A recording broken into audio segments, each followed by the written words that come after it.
ਸਾਹਿਬ ਸ਼੍ਰੀ ਗੁਰੂ ਗ੍ਰੰਥ ਸਾਹਿਬ ਜੀ ਪਾਤਸ਼ਾਹ ਦੀ ਹਜ਼ੂਰੀ ਵਿੱਚ ਸੁਸ਼ੋਭਿਤ ਗੁਰੂ ਪਿਆਰੇ ਸਤਸੰਗੀ ਜਨੋ, ਸਤ ਸੰਗਤ ਦੀਆਂ ਅਮੋਲਕ ਘੜੀਆਂ ਪ੍ਰਾਪਤ ਹੋਈਆਂ। ਆਪਣੀਆਂ ਸੁਰਤੀਆਂ ਨੂੰ ਇਕਾਗਰ ਰੱਖਦੇ ਹੋਏ ਆਪਸ ਵਿੱਚ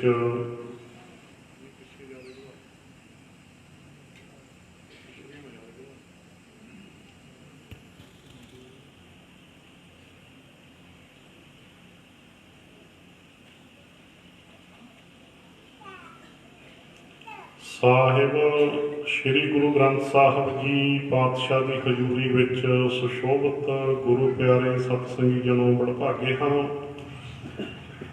ਸਤ ਸੰਗਤ ਦੇ ਮਹਾਨ ਤੀਰਥ ਤੇ ਪਹੁੰਚੇ ਹਾਂ।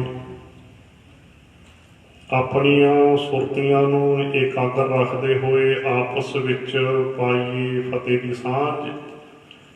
ਪ੍ਰੇਮ ਤੇ ਸਤਿਕਾਰ ਨਾਲ ਸਾਰੀ ਸੰਗਤ ਬੋਲਿਓ ਜੀ ਵਾਹਿਗੁਰੂ ਜੀ ਕਾ ਖਾਲਸਾ ਵਾਹਿਗੁਰੂ ਜੀ ਕੀ ਫਤਿਹ।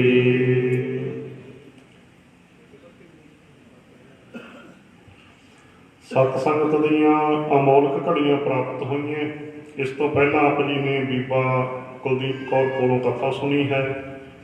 ਜਿੰਨਾ ਸਮਾਂ ਆਪਾਂ ਹੋਰ ਬੈਠਣਾ ਗੁਰੂ ਗ੍ਰੰਥ ਸਾਹਿਬ ਦੀ ਹਜ਼ੂਰੀ ਵਿੱਚ ਤਕਰੀਬਨ 4:15 ਵਜੇ ਤੱਕ ਇੱਕ ਇੱਕ ਵਚਨ ਪੂਰੇ ਧਿਆਨ ਦੇ ਨਾਲ ਸਰਵਣ ਕਰਨਾ ਹੈ। ਆਨੰਦ ਸਾਹਿਬ ਦੀ ਬਾਣੀ ਦੇ ਵਿੱਚੋਂ 23ਵੀਂ ਪੌੜੀ ਦਾ ਆਪਾਂ ਗਾਇਨ ਕੀਤਾ ਹੈ। ਸੋ ਵਿਚਾਰ ਕਰਾਂਗੇ। ਭਾਵੇਂ ਕਿ ਬਹੁਤ ਸਰਲ ਹੈ ਪੂਰੀ ਆਨੰਦ ਸਾਹਿਬ ਦੀ ਬਾਣੀ, ਫਿਰ ਵੀ ਵਿਚਾਰ ਦੇ ਵਿੱਚੋਂ ਕੁਝ ਨੁਕਤੇ ਮਿਲ ਜਾਂਦੇ ਹੈ। ਇਸ ਕਰਕੇ ਆਪਾਂ ਪੌੜੀ ਦੀ ਵਿਚਾਰ ਵੀ ਸਮਝਦੇ ਹਾਂ। ਆਵੋ ਸਿੱਖ ਸਤਿਗੁਰੂ ਕੇ ਪਿਆਰੇ ਹੋ, ਗਾਵੋ ਸੱਚੀ ਬਾਣੀ। ਆਵੋ ਸਿੱਖ ਸਤਿਗੁਰੂ ਕੇ ਪਿਆਰੇ ਹੋ, ਸਤਿਗੁਰੂ ਦੇ ਪਿਆਰਿਓ ਸਿੱਖੋ ਆਓ। ਭਾਵ ਆਵਾਜ਼ ਮਾਰ ਦਿੱਤੀ ਗੁਰਸਿੱਖਾਂ ਨੂੰ ਵੀ ਆਓ। ਕਿਤੇ ਇੱਦਾਂ ਵੀ ਕਹਿ ਦਿੱਤਾ, ਇੱਥੋਂ ਇੱਕ ਨੁਕਤਾ ਹੋਰ ਲੈ ਲਓ, ਕਿਤੇ ਇੱਦਾਂ ਆਵਾਜ਼ ਮਾਰੀ ਹੈ, ਆਵੋ ਸੰਤ ਪਿਆਰੇ ਹੋ, ਅਕਥ ਕੀ ਕਰਹਿ ਕਹਾਣੀ। ਇਹ ਦੂਸਰੀ ਪੰਕਤੀ ਪਤਾ ਕਾਹਤੇ ਸੁਣਾਈ ਹੈ? ਕੋਈ ਗੱਲ ਪਕੜ ਚ ਆਈ ਤੁਹਾਡੇ? ਆਹ ਦੇਖੋ ਦੁਬਾਰੇ ਬੋਲਣਾ। ਕਿਤੇ ਕਿਹਾ ਆਵੋ ਸੰਤ ਪਿਆਰੇ ਹੋ, ਅਕਥ ਕੀ ਕਰੇ ਕਹਾਣੀ। ਕਿਤੇ ਕਿਹਾ ਆਵੋ ਸਿੱਖ ਸਤਿਗੁਰੂ ਕੇ ਪਿਆਰੇ ਹੋ। ਪਕੜ ਆਈ ਗੱਲ ਕੋਈ? ਇਹਨਾਂ ਦੋਨਾਂ ਪੰਕਤੀ ਤੋਂ ਗੱਲ ਪਕੜ ਚ ਆ ਗਈ। ਵੱਡੀ ਕਿਹੜੀ? ਵੀ ਬਹੁਵਚਨ ਰੂਪ ਦੇ ਵਿੱਚ ਸੰਤ ਤੇ ਸਿੱਖ ਦਾ ਇੱਕੋ ਹੀ ਅਰਥ ਹੁੰਦਾ ਹੈ। ਬੋਲੋ ਸਤਿਨਾਮ। ਆਵੋ ਸੰਤ ਪਿਆਰੇ ਹੋ, ਆਵੋ ਸਿੱਖ ਸਤਿਗੁਰੂ ਕੇ। ਵੀ ਸੰਤ ਕੋਈ ਵੱਖਰੇ ਨਹੀਂ ਹੁੰਦੇ। ਬਹੁਵਚਨੀ ਅਰਥ ਹੈ ਜਿਹੜਾ ਸਿੱਖ ਤੇ ਸੰਤ ਦਾ ਇੱਕੋ ਹੀ ਹੁੰਦਾ। ਪਕੜ ਚ ਆ ਗਈ ਗੱਲ ਕਿ ਨਾ? ਸਮਝ ਕੇ ਕਿੱਡੀ ਵੱਡੀ ਗੱਲ ਸਮਝ ਚ ਆ ਗਈ। ਇਹ ਨਹੀਂ ਵੀ ਸੰਤ ਕੋਈ ਹੋਰ ਹੁੰਦੇ ਨੇ, ਵੀ ਜਿਹੜਾ ਘਰ-ਬਾਰ ਛੱਡ ਕੇ ਡੇਰਾ ਬਣਾ ਕੇ ਬਹਿ ਜੇ, ਗੱਦੀ ਲਾ ਕੇ ਬਹਿ ਜੇ, ਕੋਈ ਅੱਡ ਜੀ ਮਰਿਆਦਾ ਚਲਾ ਲਿਆ ਆਪਦੀ, ਜੋ ਸੰਤ ਹੁੰਦਾ। ਨਹੀਂ ਜੀ, ਇਹ ਸੱਚਮੁੱਚ ਗੁਰੂ ਦੀ ਸਿੱਖਿਆ ਤੇ ਚੱਲਦੇ ਹਾਂ। ਬਹੁਵਚਨ ਰੂਪ ਦੇ ਵਿੱਚ ਸਾਰੇ ਸਿੱਖ ਸੰਤ ਨੇ। ਕਿੱਥੋਂ ਸਿੱਧ ਹੋਇਆ ਜੀ? ਬੋਲੋ। ਗੁਰਬਾਣੀ ਤੋਂ। ਮੈਂ ਕੋਲੋਂ ਅਰਥ ਨਹੀਂ ਕੀਤਾ, ਤੁਹਾਡੇ ਸਾਹਮਣੇ ਗੁਰਬਾਣੀ ਪੇਸ਼ ਕੀਤੀ ਹੈ। ਦ੍ਰਿੜ ਕਰ ਲਓ, ਇੱਕ ਵਾਰੀ ਹੋਰ ਬੋਲਣਾ। ਮਾਵਾਂ ਭੈਣਾਂ ਧੀਆਂ ਦ੍ਰਿੜ ਕਰਿਓ। ਆਵੋ ਸਿੱਖ ਸਤਿਗੁਰੂ ਕੇ ਪਿਆਰੇ ਹੋ, ਗਾਵੋ ਸੱਚੀ ਬਾਣੀ। ਆਵੋ ਸੰਤ ਪਿਆਰੇ ਹੋ, ਕਥ ਕੀ ਕਰੇ ਕਹਾਣੀ। ਵੀ ਕਿਤੇ ਸੰਤ ਕਹਿ ਕੇ ਆਵਾਜ਼ ਮਾਰਤੀ, ਕਿਤੇ ਸਿੱਖ ਕਹਿ ਕੇ ਆਵਾਜ਼ ਮਾਰਤੀ, ਇੱਕੋ ਹੀ ਗੱਲ ਹੈ। ਇੱਕੋ ਹੀ ਗੱਲ ਹੈ। ਯਾਦ ਰੱਖੋ, ਗੁਰੂ ਨਾਨਕ ਘਰ ਦੇ ਵਿੱਚ ਤੀਜੀ ਧਿਰ ਕੋਈ ਨਹੀਂ। गुरु नानक घर विच गुरु ते गुरु की बोलो संगत, तीजी धर कोई नहीं, गुरु ते गुरु की संगत बस। अंदर की अवस्था किसी की किन्नी भी उच्ची होवे वखरा विषय होनी चाहिए है, पर तीजी धर नहीं इत्थे कोई, किते कहो भी तीजी धर कोई होंदी है ना। सो सिद्ध हो गया। हाँ जी देखो नुकता विचों समझ आ गया ना। देखो पौड़ी की विचार करता कितना बड़ा नुकता हथ लग गया अपने भी आवाज दिती है सारे। आवो सिख सतगुरु के प्यारे हो, गावो सच्ची बाणी। ये की कहा कि सतगुरु के प्यारियों सिखो, आओ बाणी गाओ। भाव के रल मिल के गुरबाणी गाउण का हुक्म कर दिता गुरु जी ने भी रल मिल के बाणी नूं गाया करो। हुणे वचन मन्नियो सारे, आपां जदों आपां गुरबाणी गाउंदे हां ते कोशिश करिया करो फिर नाल बोलण दी पिछे, क्योंकि गुरु का हुक्म है भाई सारे मिल के बाणी नूं गाओ। आव हो सिख सतगुरु के प्यारे हो, गावो सच्ची बाणी। हुण गाउण दे उत्ते भी एक गल होर समझ लो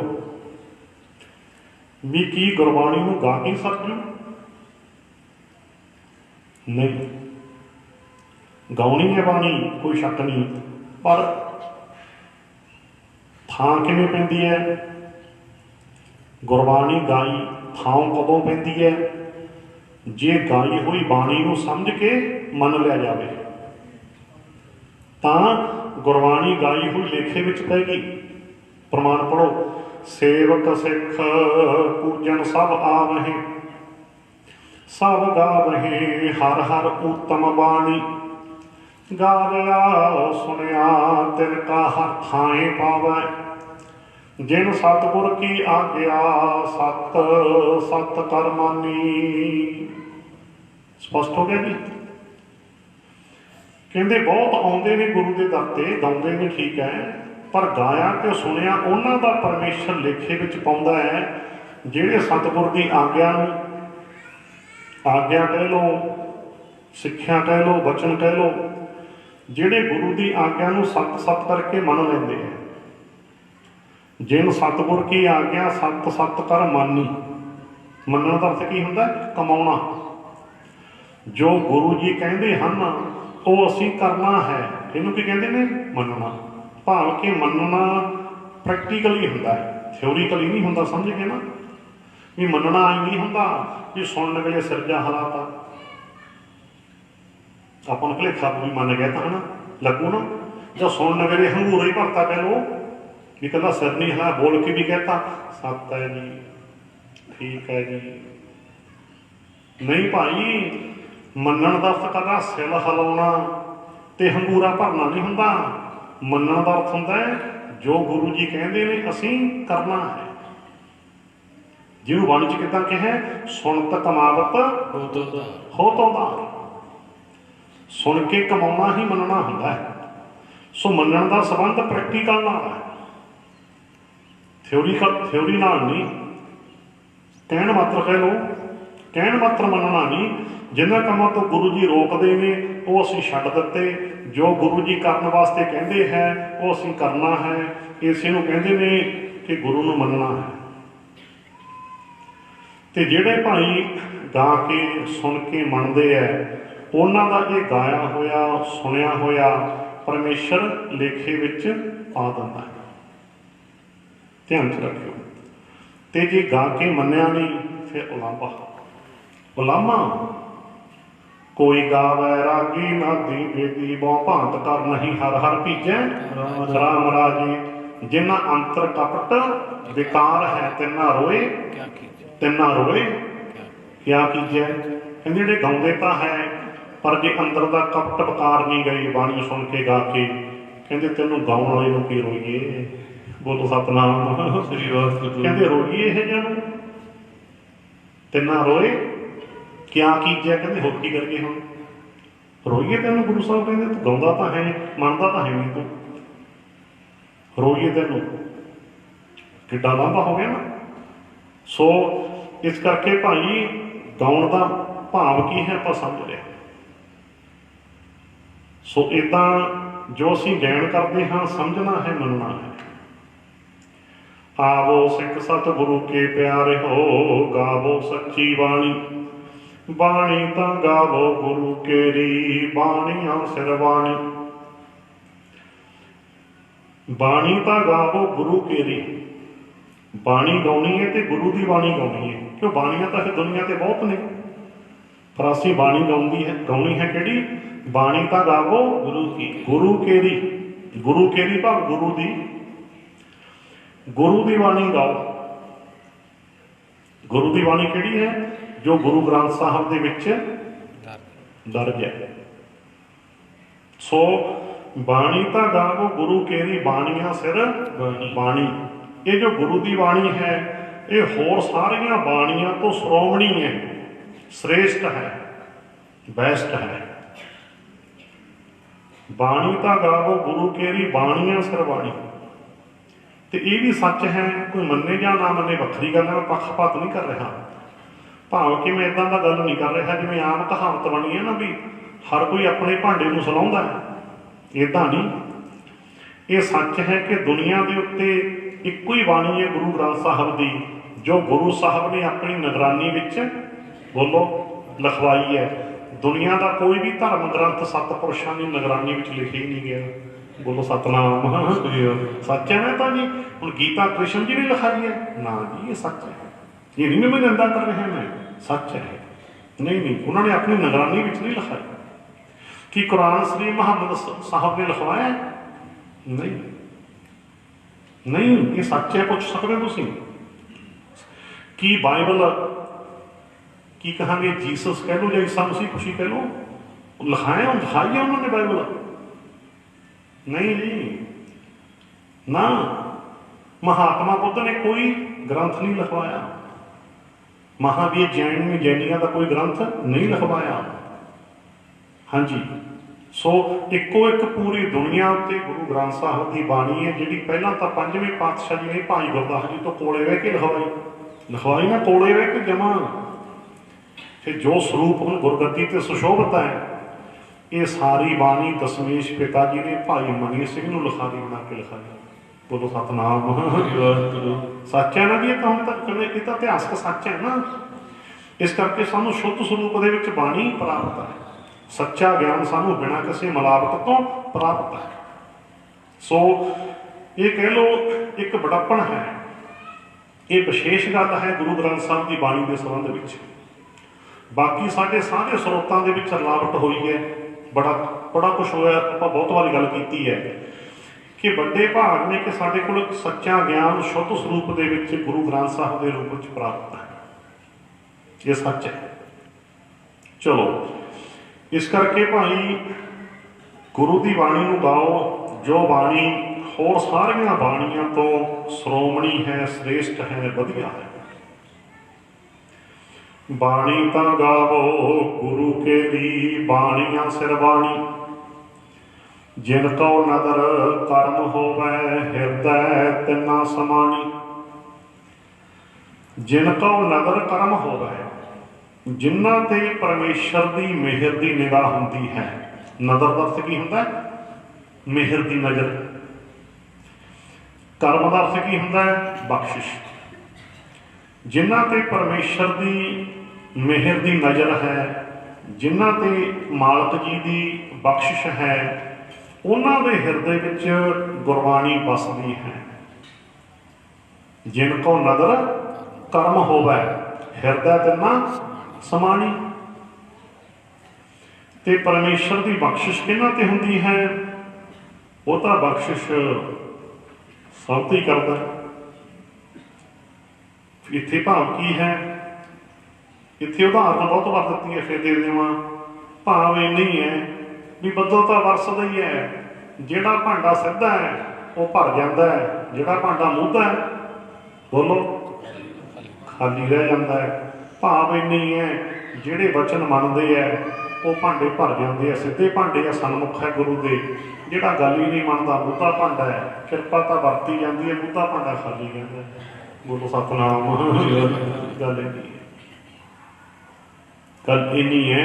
ਮੰਨਣ ਵਾਲੇ ਤੇ ਕਿਰਪਾ ਹੋ ਗਈ ਕਿਉਂ ਕਹਿੰਦੇ ਹੈ? ਕਿਉਂਕਿ ਮੰਨਣ ਵਾਲਾ ਭਾਂਡਾ ਸਿੱਧਾ ਹੁੰਦਾ ਹੈ, ਭਰ ਜਾਂਦਾ ਹੈ। ਜਿਹੜਾ ਮੰਨਦਾ ਨਹੀਂ ਉਹ ਭਾਈ ਉਹਦਾ ਭਾਂਡਾ ਹੁੰਦਾ। ਗੱਲ ਇੰਨੀ ਹੈ ਬਸ। ਮੀਂਹ ਪੈਂਦਾ ਹੈ, ਟਿੱਬੇ ਸੁੱਕੇ ਤੇ ਕਿਰਪਾ ਹੋਈ ਨਹੀਂ। ਅਸੀਂ ਕਹਾਂਗੇ ਨਾ ਮਨੁੱਖੀ ਭਾਸ਼ਾ 'ਚ ਕਿਰਪਾ ਹੋਈ ਨਹੀਂ ਦਾ ਮਤਲਬ ਕੀ ਹੈ? ਹੁਣ ਦੱਸੋ, ਕੀ ਬੱਦਲ ਟਿੱਬੇ ਦੇਖ ਕੇ ਪਰੇ ਨੂੰ ਹੋ ਗਿਆ? ਨਹੀਂ। ਮਨੁੱਖੀ ਭਾਸ਼ਾ 'ਚ ਅਸੀਂ ਕਹਾਂਗੇ ਵੀ ਟਿੱਬਿਆਂ ਤੇ ਕਿਰਪਾ ਹੋਈ ਨਹੀਂ। ਭਾਵ ਅਰਥ ਕੀ ਹੋ ਗਿਆ? ਟਿੱਬਿਆਂ ਨੇ ਬੱਦਲ ਦੇ ਪਾਣੀ ਨੂੰ ਸੰਭਾਲਿਆ ਨਹੀਂ। ਬੋਲੋ ਸਤਿਨਾਮ।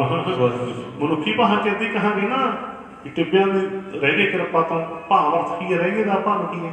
ਵੀ ਪਾਣੀ ਸਲਿੱਪ ਕਰ ਗਿਆ ਨਾ, ਸੌਖੀ ਗੱਲ ਹੀ ਹੈ ਨਾ, ਢਲ ਗਿਆ। ਪਾਣੀ ਨੂੰ ਨਹੀਂ ਸੰਭਾਲ ਪਾਏ, ਢਲ ਗਿਆ ਪਾਣੀ, ਸਲਿੱਪ ਕਰ ਗਿਆ, ਤਿਲਕ ਗਿਆ। ਕਹਿ ਲਓ ਤਿਲਕ ਗਿਆ। ਇੱਦਾਂ ਹੀ ਕਹਿਣ ਦਾ ਭਾਵ ਜੇ ਸਾਡੇ ਅੰਦਰ ਹੰਕਾਰ ਦਾ ਟਿੱਬਾ ਉਸਰਿਆ ਹੋਇਆ ਹੈ ਤੇ ਗੁਰੂ ਦਾ ਉਪਦੇਸ਼ ਸੁਣਦੇ ਹਾਂ ਸਲਿੱਪ ਕਰ ਜਾਂਦਾ, ਤਿਲਕ ਜਾਂਦਾ। ਫਿਰ ਕੀ ਕਹਿਣਾ ਪੈਂਦਾ? ਕਿਰਪਾ ਹੋਈ ਨਹੀਂ।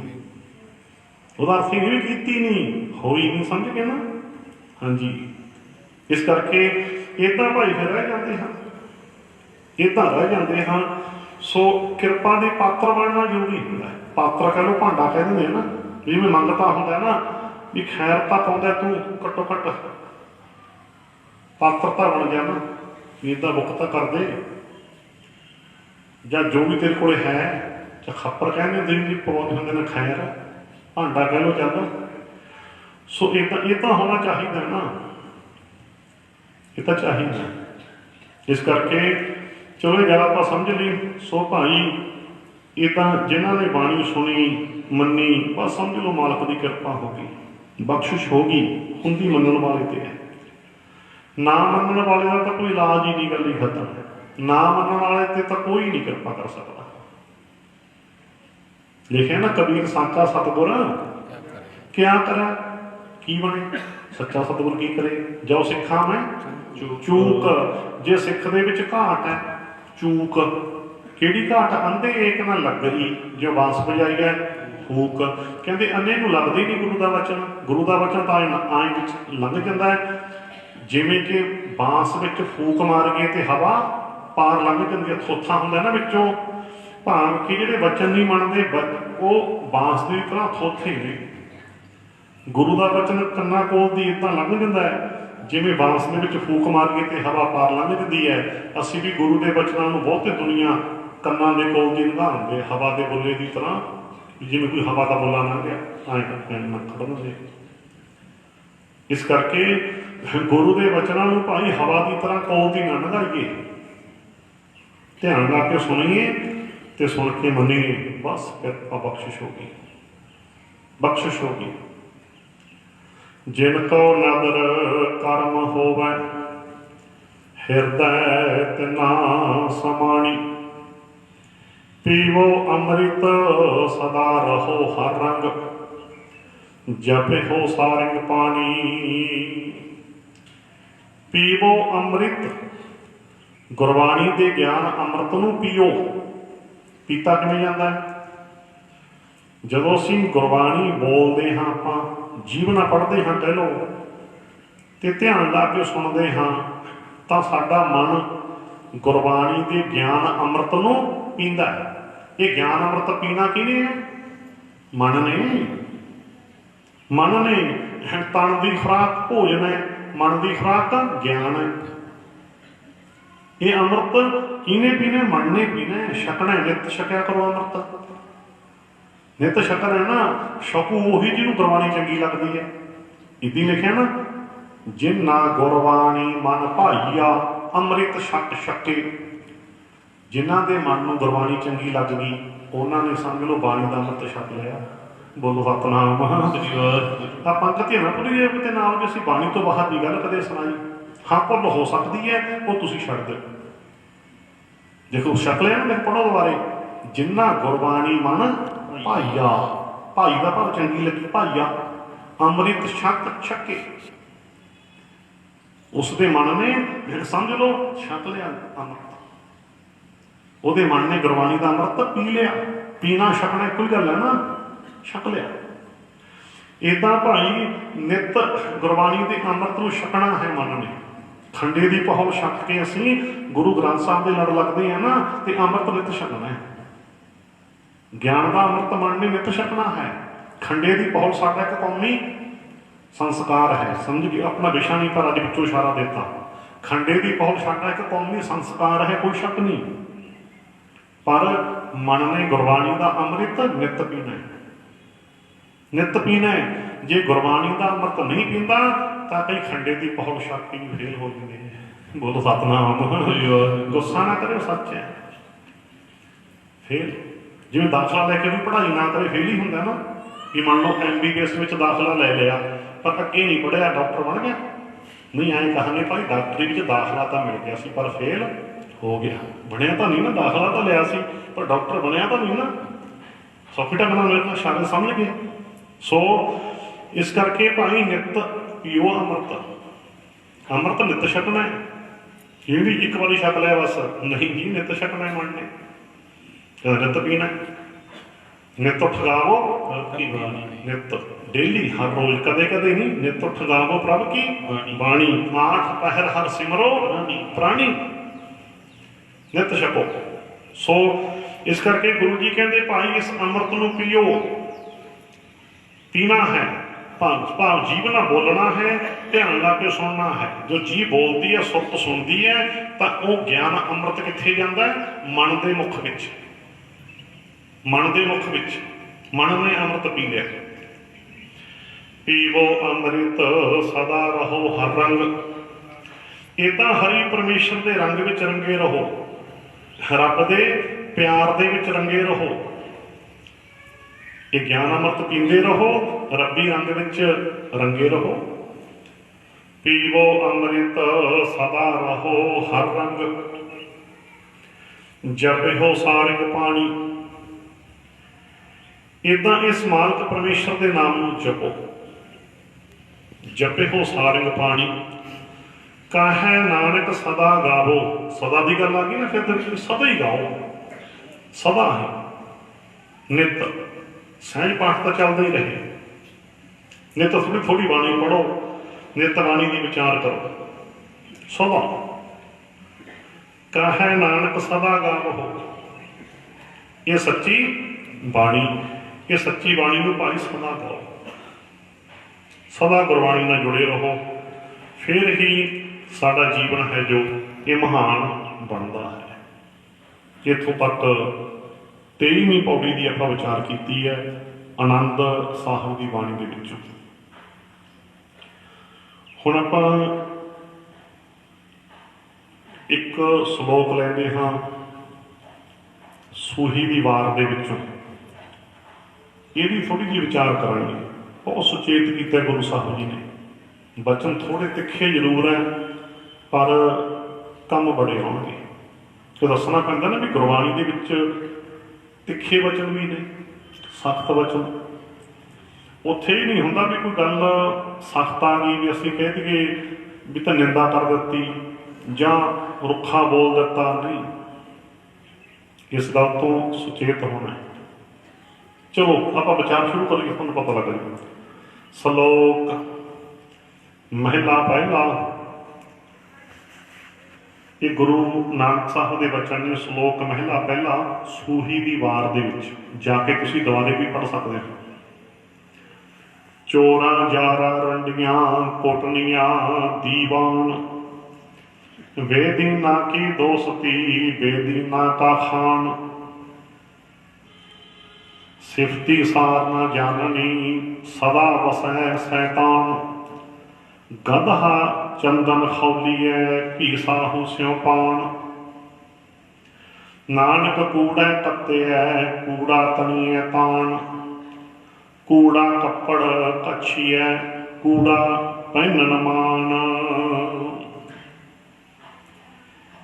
ਇਹ ਪੂਰਾ ਸ਼ਲੋਕ ਹੈ ਬਾਰ ਦੇ ਵਿੱਚ। ਸੋ ਗੁਰੂ ਸਾਹਿਬ ਜੀ ਦੱਸ ਰਹੇ ਨੇ ਵੀ ਧਰਮ ਦੇ ਨਾਂ ਤੇ ਕਹਿ ਲਓ, ਧਰਮ ਦੀ ਆੜ ਵਿੱਚ ਵੀ ਬਹੁਤ ਵੱਡੀ ਗੜਬੜ ਚੱਲਦੀ ਹੈ। ਇਹ ਤੋਂ ਵੀ ਸੁਚੇਤ ਹੋਣਾ ਹੁੰਦਾ ਹੈ, ਕਿਉਂਕਿ ਧਰਮ ਦੀ ਆੜ ਦੇ ਵਿੱਚ ਬਹੁਤ ਕੁਝ ਗੜਬੜ ਵੀ ਹੁੰਦੀ ਹੈ।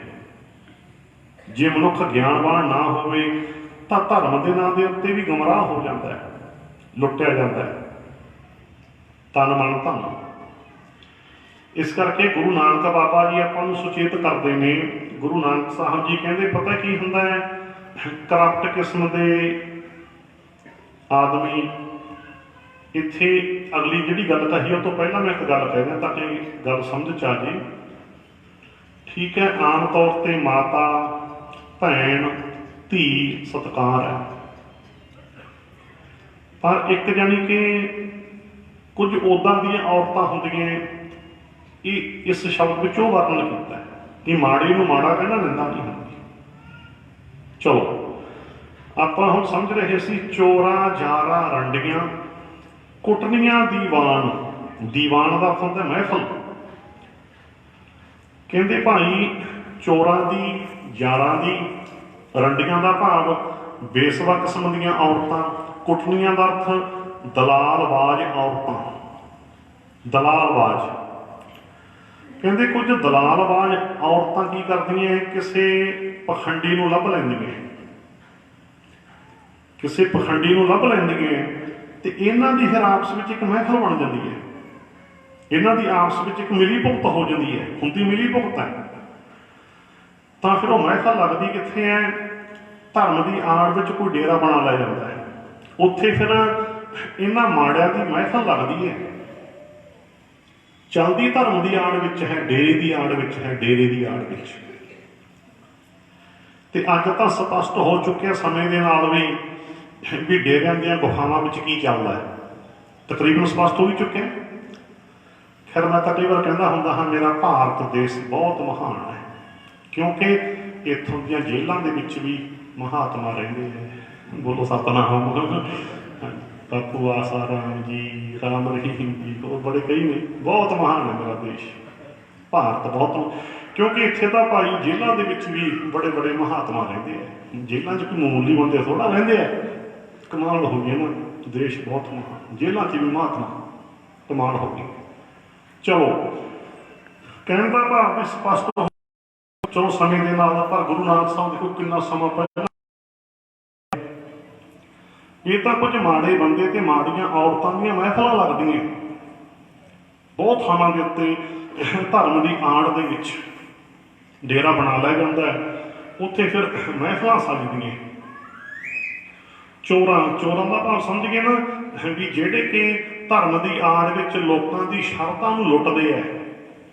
ਜਿਹੜੇ ਚੋਰਾਂ ਦੀ ਗੱਲ ਹੈ ਇੱਥੇ ਸਮਝ ਗਏ ਨਾ, ਜਿਹੜੇ ਲੋਕਾਂ ਦੀਆਂ ਜੇਬਾਂ ਨੂੰ ਚੁਰਾਉਂਦੇ ਨੇ, ਲੋਕਾਂ ਦੀ ਸ਼ਰਧਾ ਨੂੰ ਧਰਮ ਦੇ ਨਾਂ ਤੇ ਲੁੱਟਦੇ ਨੇ, ਉਹਨਾਂ ਚੋਰਾਂ ਦੀ ਗੱਲ। ਚੋਰਾਂ ਯਾਰਾਂ ਦਾ ਅਰਥ ਕੀ ਹੁੰਦਾ ਹੈ, ਵਿਵਚਾਰ ਬੰਦੇ, ਵਿਵਚਾਰੀ ਬੰਦੇ। ਤੇ ਰੰਡੀਆਂ ਦਾ ਅਰਥ ਕੀ ਹੁੰਦਾ ਹੈ, ਬੇਵਿਚਾਰਨ ਔਰਤਾਂ। ਕੁੱਟਣੀਆਂ ਦਾ ਅਰਥ ਕੀ ਹੁੰਦਾ ਹੈ, ਦਲਾਲਬਾਜ਼ ਔਰਤਾਂ। ਦਲਾਲਬਾਜ਼ ਔਰਤਾਂ, ਦਲਾਲੀ ਲੈ ਕੇ ਪੁੱਠੇ ਕੰਮ ਕਰਾਉਣ ਵਾਲੀਆਂ। ਸੋ ਇਹਨਾਂ ਦੀ ਕਹਿੰਦੇ ਕਿ ਮਿਲੀ ਭੁਗਤ ਹੁੰਦੀ ਹੈ ਭਾਈ, ਮਿਲੀ ਭੁਗਤ ਹੁੰਦੀ ਹੈ। ਦਿਖਾਵਾ ਧਰਮ ਦਾ ਕੀਤਾ ਜਾਂਦਾ ਹੈ, ਪਰ ਇਹ ਸਾਰੀ ਮਹਿਫਲ ਕਿਹਨਾਂ ਦੀ ਹੁੰਦੀ ਹੈ, ਚੋਰਾਂ ਜਾਰਾਂ ਰੰਡੀਆਂ ਕੁੱਟਣੀਆਂ ਦੀ। ਕਿੰਨਾ ਸੁਚੇਤ ਕੀਤਾ ਇਹ ਬੱਚੋ, ਚੋਰਾਂ ਜਾਰਾਂ ਰੰਡੀਆਂ ਕੁੱਟਣੀਆਂ ਦੀਵਾਨ। ਬੇਦੀਨਾ ਕੀ ਦੋਸਤੀ, ਬੇਦੀਨ ਭਾਵ ਧਰਮ ਤੋਂ ਹੀਨ ਹੁੰਦੇ ਨੇ ਇਹ, ਇਹਨਾਂ ਦੀ ਆਪਸ ਵਿੱਚ ਦੋਸਤੀ ਹੁੰਦੀ ਹੈ, ਮਿਲੀ ਭੁਗਤ ਹੁੰਦੀ ਹੈ ਆਪਸ ਦੇ ਵਿੱਚ। ਬੇਦੀਨਾ ਕੀ ਦੋਸਤੀ, ਬੇਦੀਨਾ ਕਾ ਖਾਨ। ਇਹਨਾਂ ਅਧਰਮੀਆਂ ਦਾ ਆਪਸ ਦੇ ਵਿੱਚ ਹੀ ਖਾਣ ਪਾਣ ਹੁੰਦਾ ਹੈ, ਸ਼ਰਾਬਾਂ ਕਬਾਬਾਂ, ਕਈ ਤਰ੍ਹਾਂ ਦੇ ਮਸਾਲੇ ਆਦਿਕ, ਕਈ ਤਰ੍ਹਾਂ ਦੇ ਕਾਮ ਉਕਸਾਊ ਭੋਜਨ, ਕਾਮ ਉਕਸਾਊ ਦਵਾਈਆਂ, ਬੜਾ ਕੁਛ ਚੱਲਦਾ ਹੈ। ਇੱਦਾਂ ਇਹ ਬੇਦੀਨ ਲੋਕਾਂ ਦਾ ਆਪਸ ਦੇ ਵਿੱਚ ਹੀ ਖਾਣ ਪਾਣ ਹੁੰਦਾ ਹੈ ਤੇ ਆਪਸ ਵਿੱਚ ਹੀ ਇਹਨਾਂ ਦੀ ਦੋਸਤੀ ਹੁੰਦੀ ਹੈ, ਮਿਲੀ ਭੁਗਤ ਹੁੰਦੀ ਹੈ। ਬੇਦੀਨਾ ਕੀ ਦੋਸਤੀ, ਬੇਦੀਨਾ ਕਾ ਖਾਣ। ਫਿਰ ਅਗਲੀ ਪੰਕਤੀ ਵਿੱਚ ਕਹਿੰਦੇ ਸਿਫਤੀ ਸਾਰ ਨਾ ਜਾਣਨੀ। ਕਹਿੰਦੇ ਮਾਲਕ ਪਰਮੇਸ਼ਰ ਦੀ ਸਿਫਤ ਸਲਾਹ ਬਾਰੇ ਬਿਲਕੁਲ ਨਹੀਂ ਜਾਣਦੇ। ਸਿਫਤੀ ਸਾਰ ਨਾ ਜਾਣਨੀ, ਸਦਾ ਵਸੈ ਸ਼ੈਤਾਨ। ਕਹਿੰਦੇ ਇਹਨਾਂ ਵਿੱਚ ਸਦਾ ਹੀ ਸ਼ੈਤਾਨ ਦਾ ਵਾਸਾ ਰਹਿੰਦਾ ਹੈ। ਸਦਾ ਵਸੈ ਸ਼ੈਤਾਨ, ਵੀ ਇਹ ਸ਼ੈਤਾਨ ਕਿਸਮ ਦੇ ਲੋਕ ਹੁੰਦੇ ਨੇ। ਇਹਨਾਂ ਦਾ ਸੰਬੰਧ ਕੋਈ ਨਹੀਂ ਪਰਮੇਸ਼ਰ ਨਾਲ। ਪਰਮੇਸ਼ਰ ਦੀ ਸਿਫਤ ਸਲਾਹ ਨਾਲ। ਸ਼ੈਤਾਨ ਕਿਵੇਂ ਭਲਾ? ਅਰਥ ਸਮਝਾਉਣ ਵਾਸਤੇ ਥੋੜਾ ਗੱਲ ਕਰਾਂ, ਸਮਝ ਆ ਜਾਊ ਨਾ ਕਿੱਦਾਂ ਦੇ ਸ਼ੈਤਾਨ ਆ, ਸਮਝਿਓ। ਕੋਈ ਗਿਆ, ਇੱਕ ਥੱਲੇ ਕਰ ਲਓ ਹੱਥ, ਇੱਕ ਉੱਤੇ ਕਰ ਲਓ, ਦੇਖ ਲਓ शैताना के काम। हाँ देखो देखो, आ दोनों हथेली के बीच में देखें, बीच में निगाह टका कर देखो, बीच हुआ दर्शन, हो गया ना, हो बस यही निरंकार है। बोलो सतनाम। इशारा समझ गए? समझ कि शैतान ने निरंकार किथे दिखाया? हथेलियां दे विचाले, ते दिखाया भी किहदे नाल? सथूल अखां नाल। पुछना भी शैतानों जिहड़ा है निरंकार वो अखां नाल नहीं दिसूगा, अखां नाल तां आकार दिसदा हुंदा है। बोलो सतनाम। हुण ज्ञानवान तां गल फड़ लो ना ओहदी भी सथूल अखां नाल निरंकार किवें दिसू। सथूल अख दा विशा वो भी शरीर तो बाहर।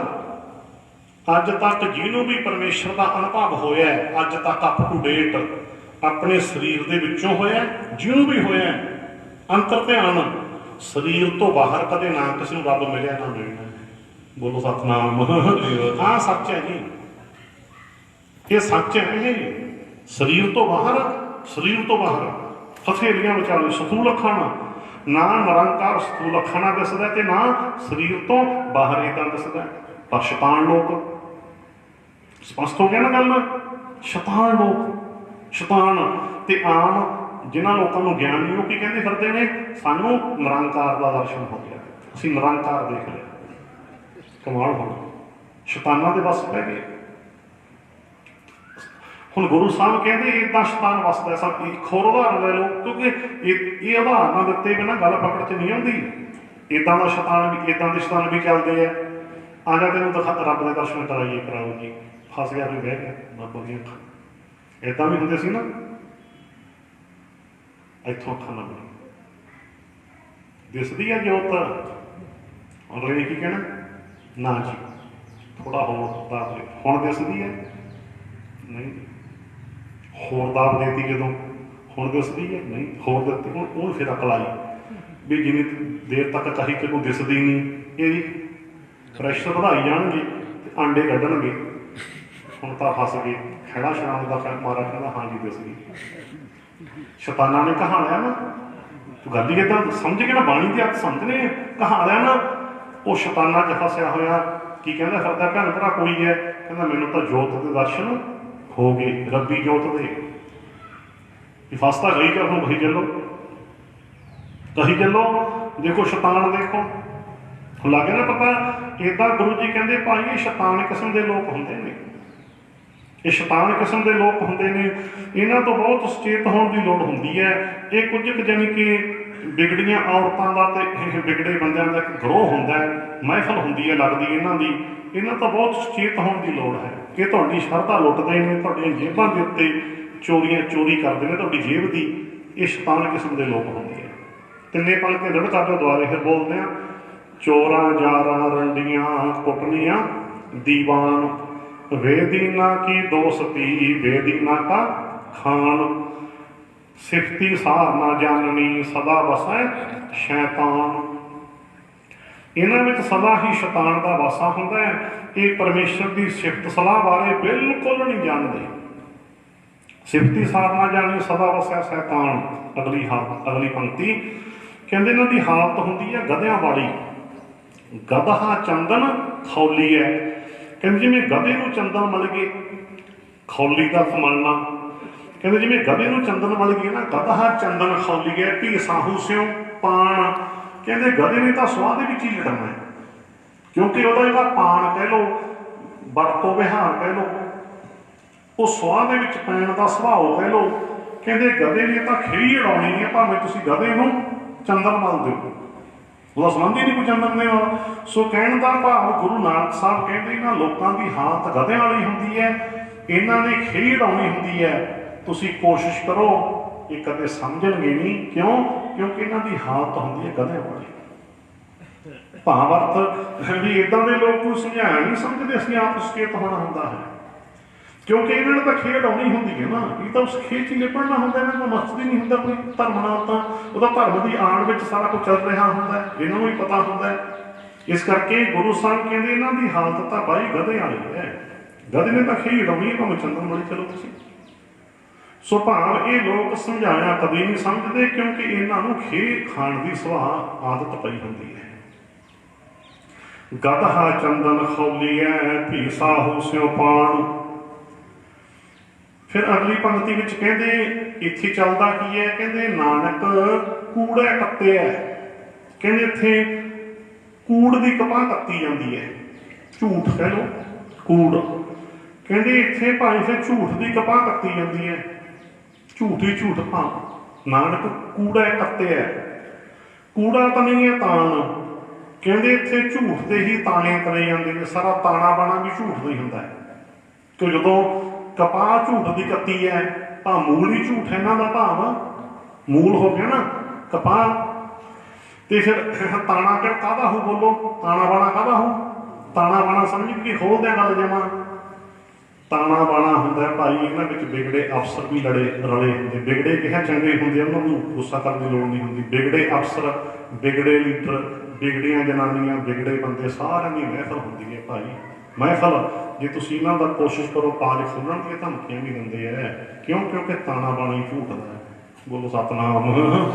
ताना बाना ही झूठ दा, ताना बाना ही झूठ दा है, ये सारा ताना बाना बुनिया होंदा है, विच ही एजेंसियां, विच ही बिगड़े अफसर, विच ही बिगड़े लीडर, विच ही सारा कुछ, हाँ जी सारा ताना बाना होंदा है रलिया होया। इवें नहीं होंदा, इवें नहीं होंदा ना ना, एजेंसियां नूं पता होंदा अंदर की चल रहा है, सब कुछ स्पष्ट होंदा है, पर ये झूठ का ही ताना बाना बुनिया होया होंदा है। ये ताना बाना बुनिया होंदा, इहदे विच हुंदे ने शामिल सारे, ये ताने बाने चलदी फिर ने। जे बिगड़े लीडर ते बिगड़े अफसर ना रलन तां ये झूठ के ताने नहीं तने जा सकते। बोलो सतनाम।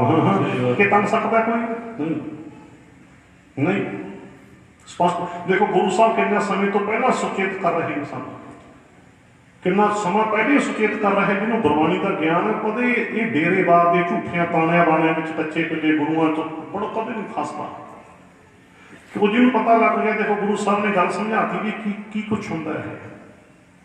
सो गुरु साहब कूड़े कत्ते है, कूड़ा तनी है तान, इत्थे कूड़ के ताने तने जाते हैं, ये ताना बाना ही सारा झूठ का होंदा है। कूड़ा कपड़ कच्छी है, जदों कूड़ का ताना तने है तो कपड़ा भी कूड़ दे कच्छिया जाने। कपड़ा कच्छना की होंदा, मिलना तैयार हो गया ना कपड़ा, मिलना मिल के फिर मिलती करके कटदे।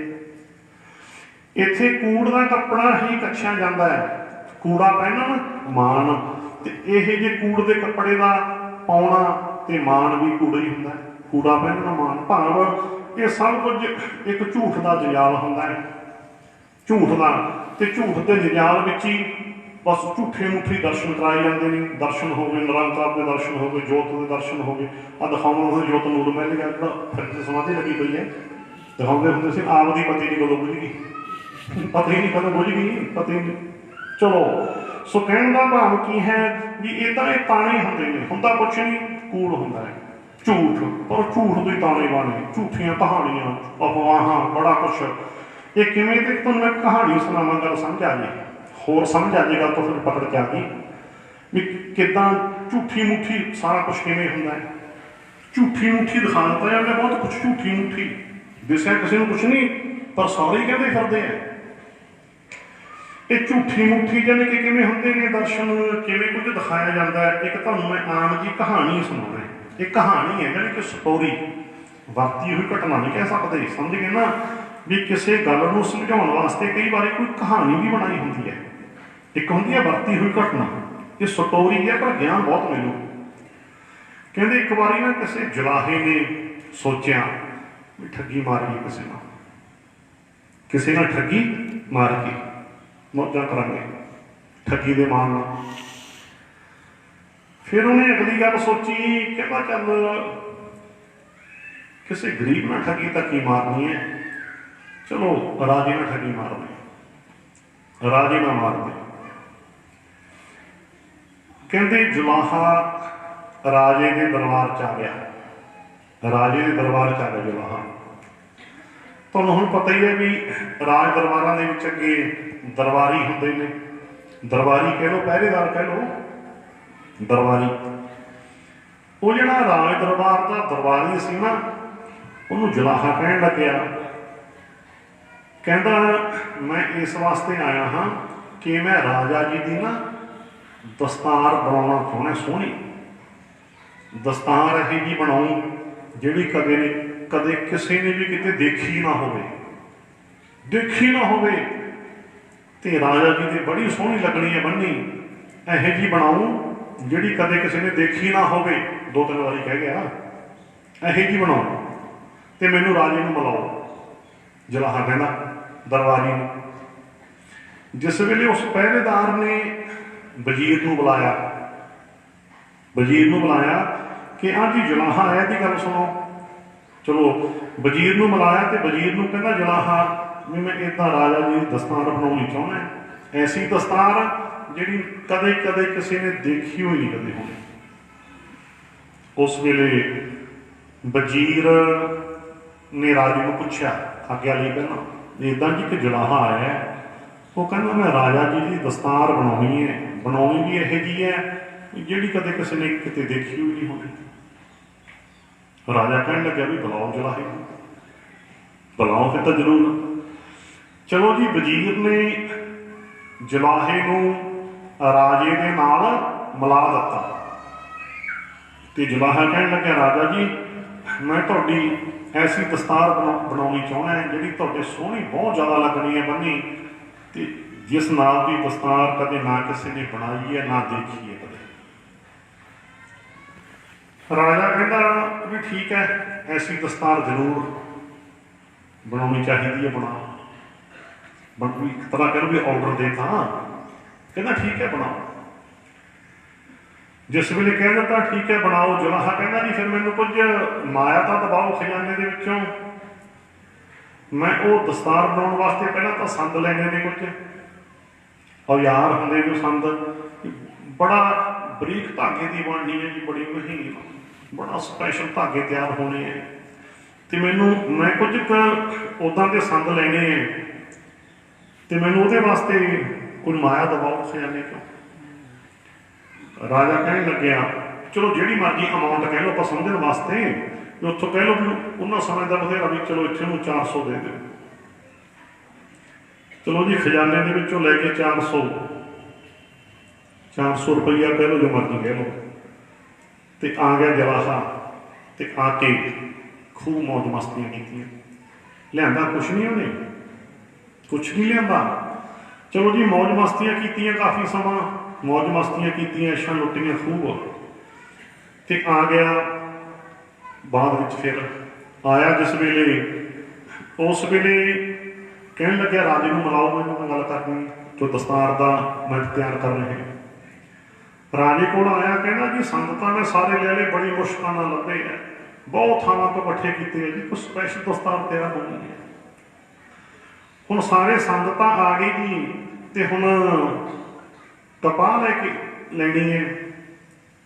ਫਿਰ ਜਿਹਨੂੰ ਸਾਰਾ ਤਿਆਰ ਕਰਕੇ ਵੀ ਬੁਲਾ ਕੇ ਪੰਜਾ ਕੇ ਸਾਰਾ ਰੂਹ ਤਿਆਰ ਕਰਨਾ, ਤੇ ਕੁਝ ਮਾਇਆ ਮੈਨੂੰ ਹੋਰ ਦਿਓ।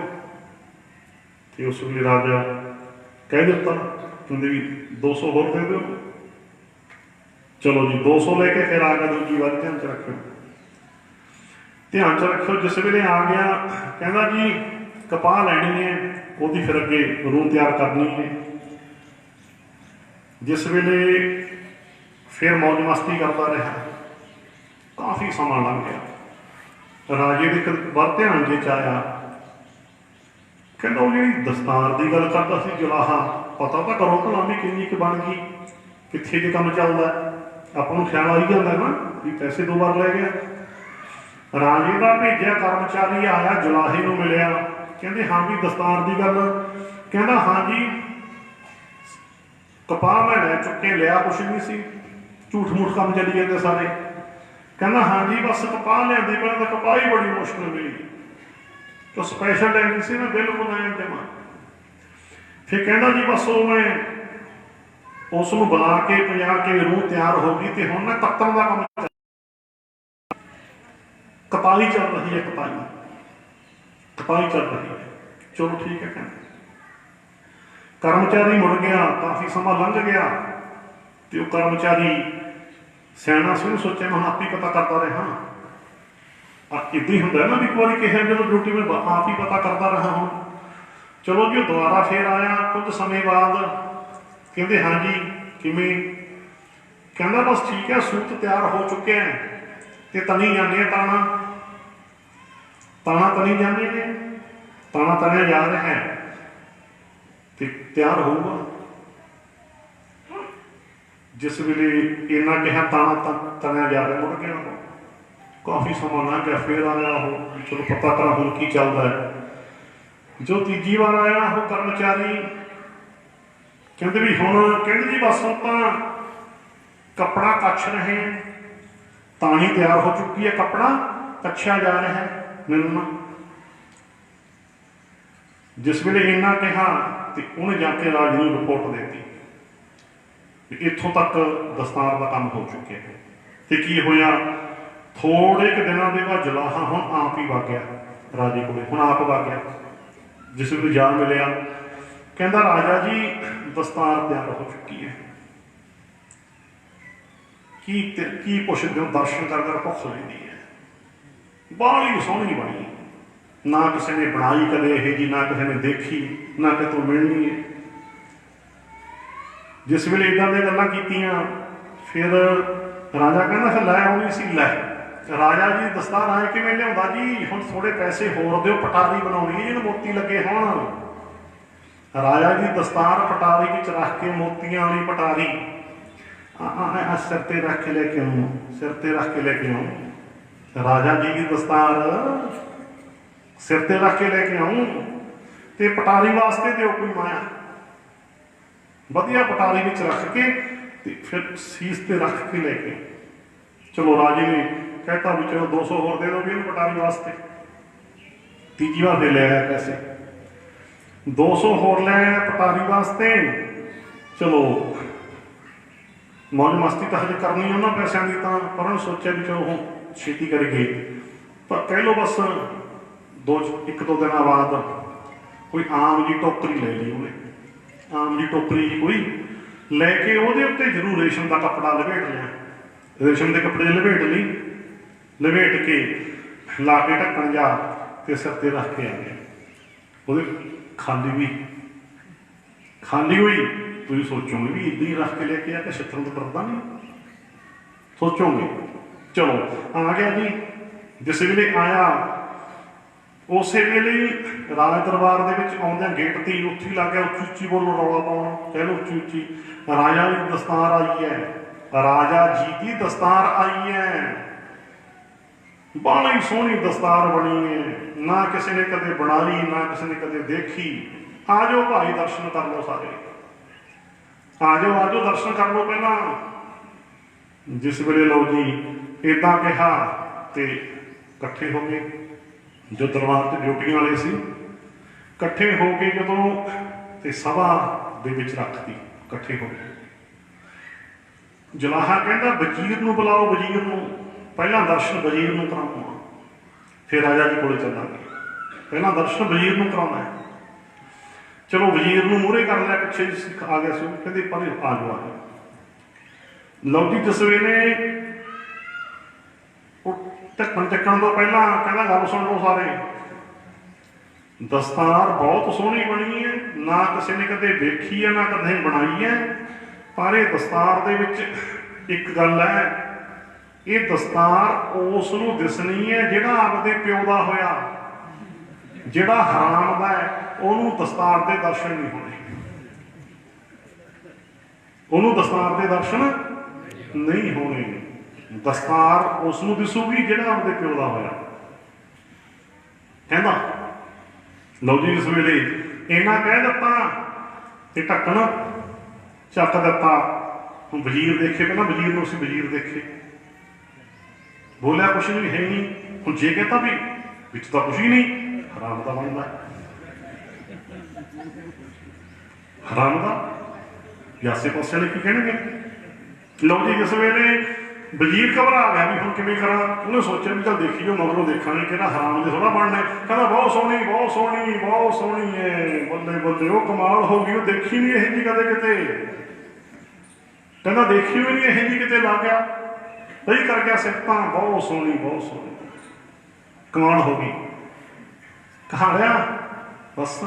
ਲਓ ਜੀ ਹੁਣ ਕਹਿੰਦੇ ਹੁਣ ਬਾਕੀ ਦੇ ਆ ਜਾਓ ਭਾਈ, ਬਾਕੀ ਦੀ ਗੱਲ ਦਰਸ਼ਨ ਜਿਹੜਾ ਹੁਣ ਆਵੇ ਹੈ ਤਾਂ ਕੁਛ ਹੈ ਹੀ ਨਹੀਂ ਸੀ, ਪਰ ਕਿਉਂਕਿ ਹੁਣ ਵਜ਼ੀਰ ਵੀ ਕਹਿੰਦਾ ਬਹੁਤ ਸੋਹਣੀ ਹੈ, ਵਜ਼ੀਰ ਵੀ ਕਹਿੰਦਾ ਬਹੁਤ ਸੋਹਣੀ ਹੈ, ਮਤਲਬ ਉਹਦੇ ਪਿਓ ਦਾ।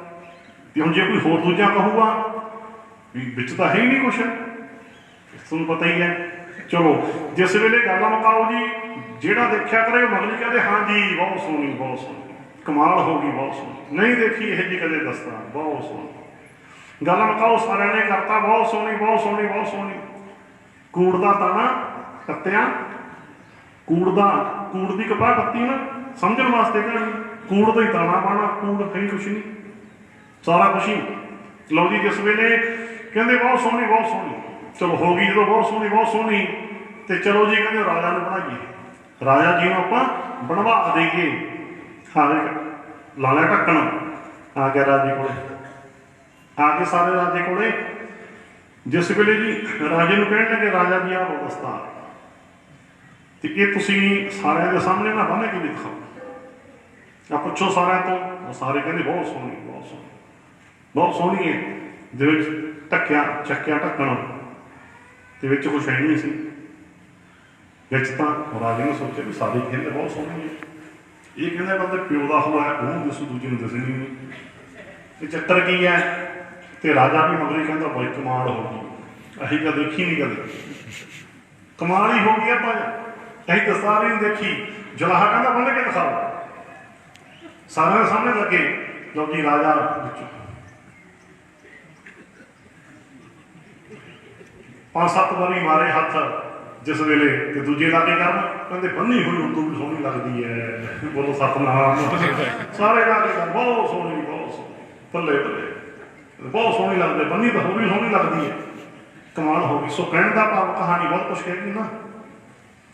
ਸੋ ਇੱਦਾਂ ਕੁਛ ਨਹੀਂ ਹੁੰਦਾ, ਬੜੇ ਝੂਠ ਦੇ ਤਾਣੇ ਬਾਣੇ ਹੁੰਦੇ ਨੇ, ਹੁੰਦਾ ਕੁਝ ਨਹੀਂ, ਕਹਿਣ ਨੂੰ ਬੜਾ ਕੁਝ ਹੁੰਦਾ ਹੈ, ਵੀ ਹੁੰਦਾ ਕੁਝ ਵੀ ਨਹੀਂ ਪਰ ਕਹਿਣ ਨੂੰ, ਹੁਣ ਸਮਝ ਗਏ ਨਾ ਗੱਲ ਨੂੰ, ਬਹੁਤ ਕੁਝ ਹੁੰਦਾ ਹੈ। ਸੋ ਇੱਦਾਂ ਦਾ ਕੁਝ ਹੁੰਦਾ ਹੈ ਭਾਈ, ਇੱਦਾਂ ਦਾ ਕੁਝ ਚੱਲਦਾ ਹੈ। ਇਸ ਕਰਕੇ ਸਾਨੂੰ ਗੁਰੂ ਨਾਨਕ ਸਾਹਿਬ ਨੇ ਬਹੁਤ ਜ਼ਿਆਦਾ ਸੁਚੇਤ ਕੀਤਾ ਹੈ। ਸੋ ਚਲੋ ਜਿਹੜੇ ਜਾਗਰਤ ਤੋਂ ਸੁਚੇਤ ਤੋਂ, ਤੇ ਕੋਸ਼ਿਸ਼ ਕਰੀਏ ਵੱਧ ਤੋਂ ਵੱਧ ਭੈਣਾਂ ਭਰਾਵਾਂ ਨੂੰ ਬਾਣੀ ਦਾ ਗਿਆਨ ਮਿਲੇ, ਤੇ ਬਚ ਜਾਣ ਕਿਸੇ ਕੂਟ ਦੇ ਤਾਣੇ 'ਚ ਫਸਣ ਤੋਂ। ਜਿੰਨਾ ਡੇਰਾਵਾਦ, ਜਿੰਨਾ ਪਖੰਡਵਾਦ, ਜਿੰਨੇ ਗੂਗਣੇ ਸੌਂਪ ਬਣੇ, ਜਿੰਨੀਆਂ ਸਾਰਾ ਕੁਛ ਕੱਚੇ ਪਿੱਲੇ ਗੁਰੂ, ਸਾਰਾ ਕੁਛ ਇਹ ਕੂੜ ਦੇ ਤਾਣੇ ਵਾਲੇ, ਏਜੰਸੀਆਂ ਦੇ ਤਾਣੇ ਵਾਲੇ, ਬਿਗੜੇ ਲੀਡਰ, ਬਿਗੜੇ ਅਫਸਰ, ਬਿਗੜੀਆਂ ਜਨਾਨੀਆਂ, ਬਿਗੜੇ ਸਾਰਾ ਕੁਛ ਇਹੀ ਕੁਛ ਹੁੰਦਾ ਭਾਈ ਇਹ। ਤੇ ਜੇ ਬਚਣਾ ਹੈ ਤਾਂ ਗੁਰਬਾਣੀ ਗਿਆਨ ਦੇ ਲੜ ਲੱਗੀਏ। ਬਾਣੀ ਗੁਰੂ ਗੁਰੂ ਹੈ ਬਾਣੀ, ਵਿੱਚ ਬਾਣੀ ਅੰਮ੍ਰਿਤ ਸਾਰੇ, ਗੁਰ ਬਾਣੀ ਕਹੈ ਸੇਵਕ ਜਨ ਮੰਨੈ, ਪ੍ਰਤੱਖ ਗੁਰੂ ਨਿਸਤਾਰ। ਪੜ੍ਹ ਲਓ ਬਾਣੀ ਗੁਰੂ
इस करके ਜਿਹੜਾ ਸੱਚੇ ਗਿਆਨ ਦੇ ਨਾਲ ਲੱਗਦਾ ਹੈ ਗੁਰਬਾਣੀ, ਬਸ ਉਹਨੂੰ ਕੋਈ ਦੁਨੀਆ ਦੀ ਤਾਕਤ ਗੁੰਮਰਾਹ ਨਹੀਂ ਕਰ ਸਕਦੀ।